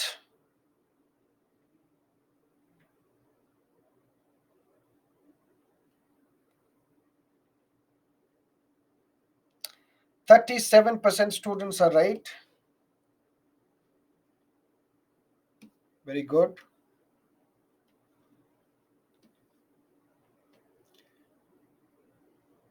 Are directive principles limitations? No. Fundamental rights are limitations. Directive principles are positive obligations. The state is asked to interfere to enhance the standard of living. So it's not a limitation. Fundamental rights are limitations. Directive principles are positive obligations.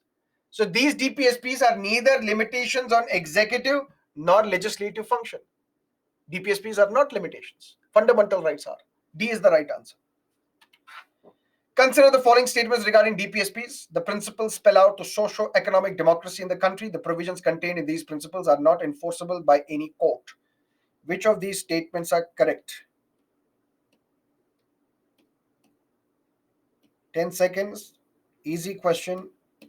What's the answer?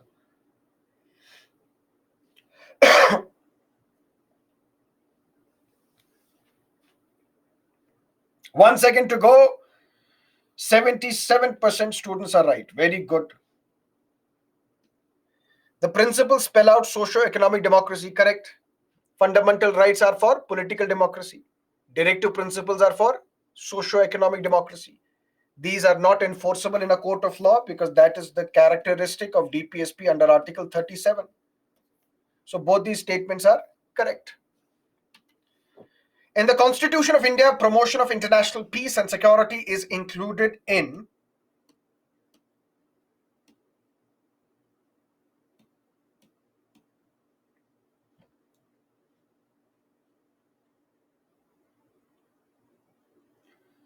3 seconds to go.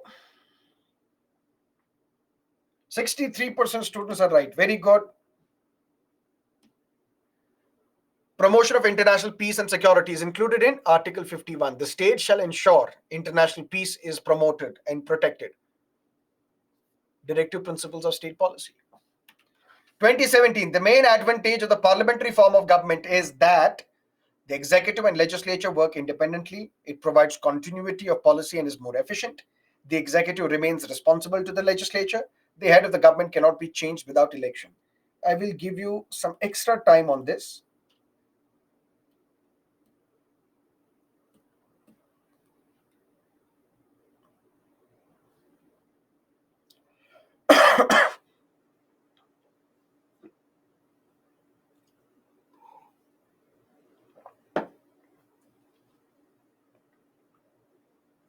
65%. I thought most of you would be wrong. Very good. Laksh continues. Manisha has moved a bit up. Executive and legislature work independently. They work together because executive is drawn from legislature in a parliamentary democracy. Executive and legislature worked separately, independently in a presidential form of government. It provides continuity of policy and is more efficient. Whether it is efficient or not, that is subjective. Some would say presidential form of government is more efficient because the decisions are taken quickly, right? The head of the government cannot be changed without election. But that is a republican nature, right? And that is not the feature of parliamentary alone. That's the feature of presidential form of government as well. Head of the state cannot be changed without election.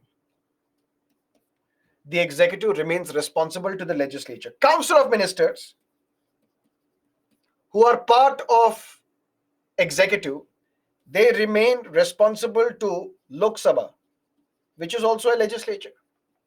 So C is the right answer.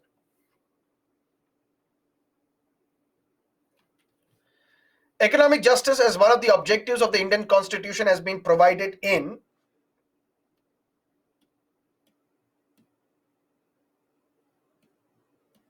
very simple question. We, the people of India, having solemnly resolved to constitute India into a sovereign, socialist, secular, democratic republic, and to secure to all its citizens justice, social, economic, and political. So that is part of preamble. 65% people are right, and it is also part of directive principle. Socio and economic justice through directive principles of state policy, which enhances the standard of living. Very good. Preamble and directive principle. According to the Constitution of India, which of the following are fundamental for the governance of the country? I'll give you some extra time for this, 30 seconds.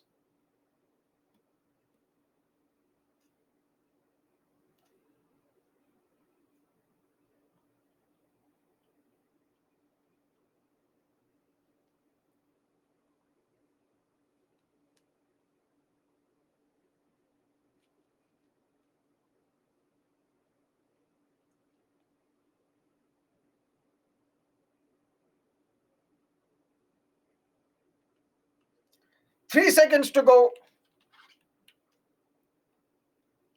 62% students. Very good. Very good.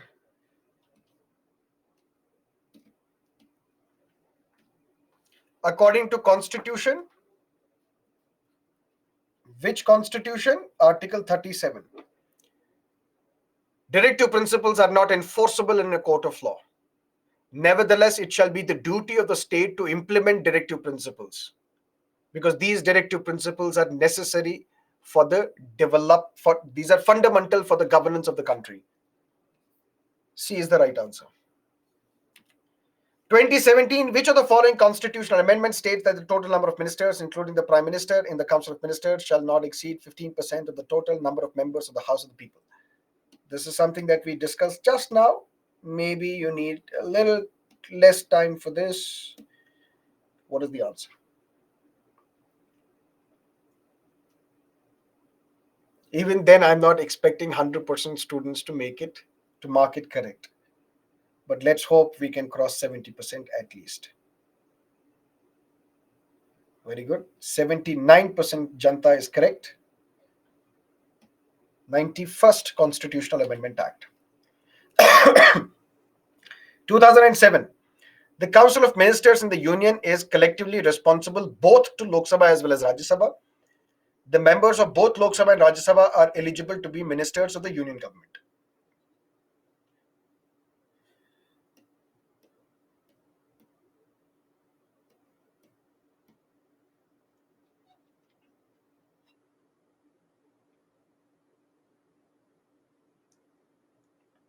Thank you, Anandu. Good job.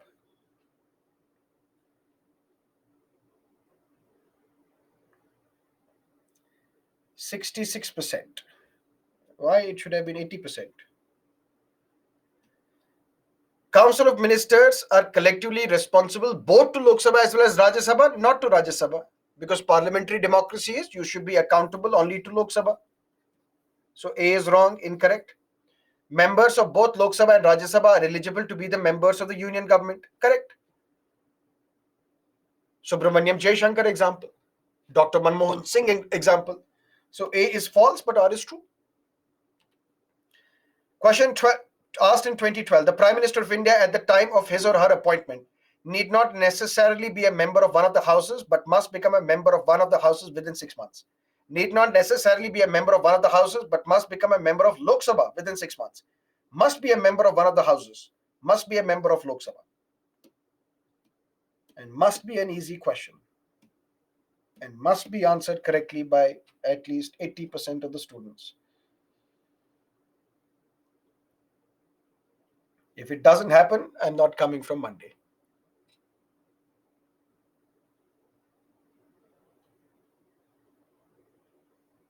76% students. Very good. UK Prime Minister has to be necessarily member of the lower house, but that's not the criteria for India. Need not necessarily be a member of one of the houses of the parliament, but must become a member of one of the house, either Lok Sabha or Rajya Sabha within 6 months.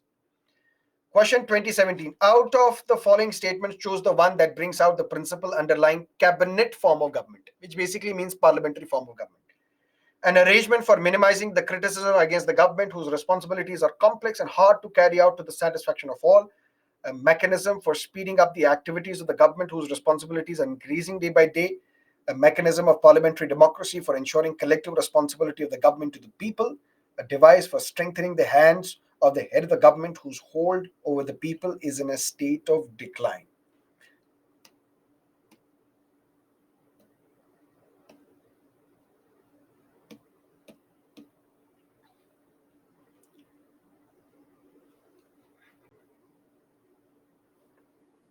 Sakshi, just 2 more minutes. We'll discuss mains based questions on Monday, but prelims based questions, let's be done with them.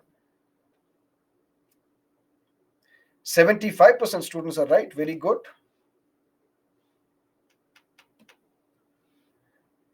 An arrangement for minimizing criticism against the government whose responsibilities are complex and hard to carry out to the satisfaction of all. Whatever the statement is, it is incorrect. Yes, government's job is complex, but that doesn't mean that is the principle why we choose cabinet form of government. A mechanism for speeding up activities of the government whose responsibilities are increasing day by day. By that logic, what is the difference between presidential and parliamentary form of government?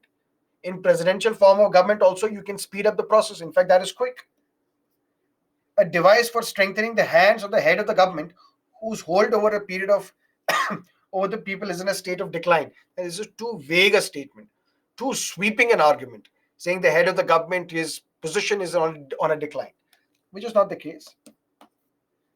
It's a parliamentary democracy where Council of Ministers, which is the government, is accountable to the people in Lok Sabha. Consider the, Attorney General we have not discussed. Okay. With reference to the election of the President of India, consider the following statements. The value of vote of each MLA varies from state to state. The value of vote of MPs of Lok Sabha is more than the value of vote of the MPs of Rajya Sabha. Which of the above statements are correct? 10 seconds for this.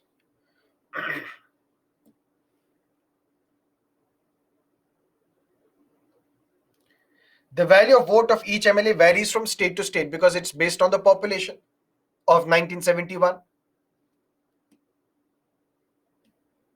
Correct. Value of vote of MPs of Lok Sabha is more than the value of vote of MPs of Rajya Sabha. The value of vote of an MP is calculated by value of votes of all MLAs divided by elected members of parliament, which means value of vote of an MP of Lok Sabha is equal to the value of vote of an MP of Rajya Sabha. This is incorrect. So only one is correct. A is the right answer. Now the descriptive questions we will discuss on Monday. Till then, have a great time. Sorry, apologies for keeping you here till 9:46. Council of Ministers are only accountable to Lok Sabha, not to Rajya Sabha.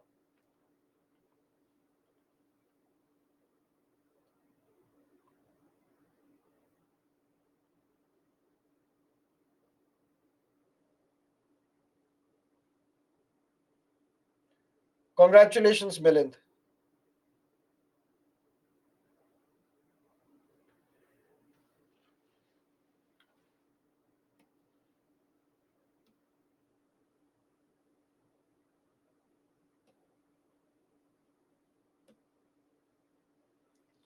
This is the final leaderboard. Laksh, Kanika, Samir, Manisha, Amrit, Stina, Samita, Aruna, Mubara, My UPSC Life, India.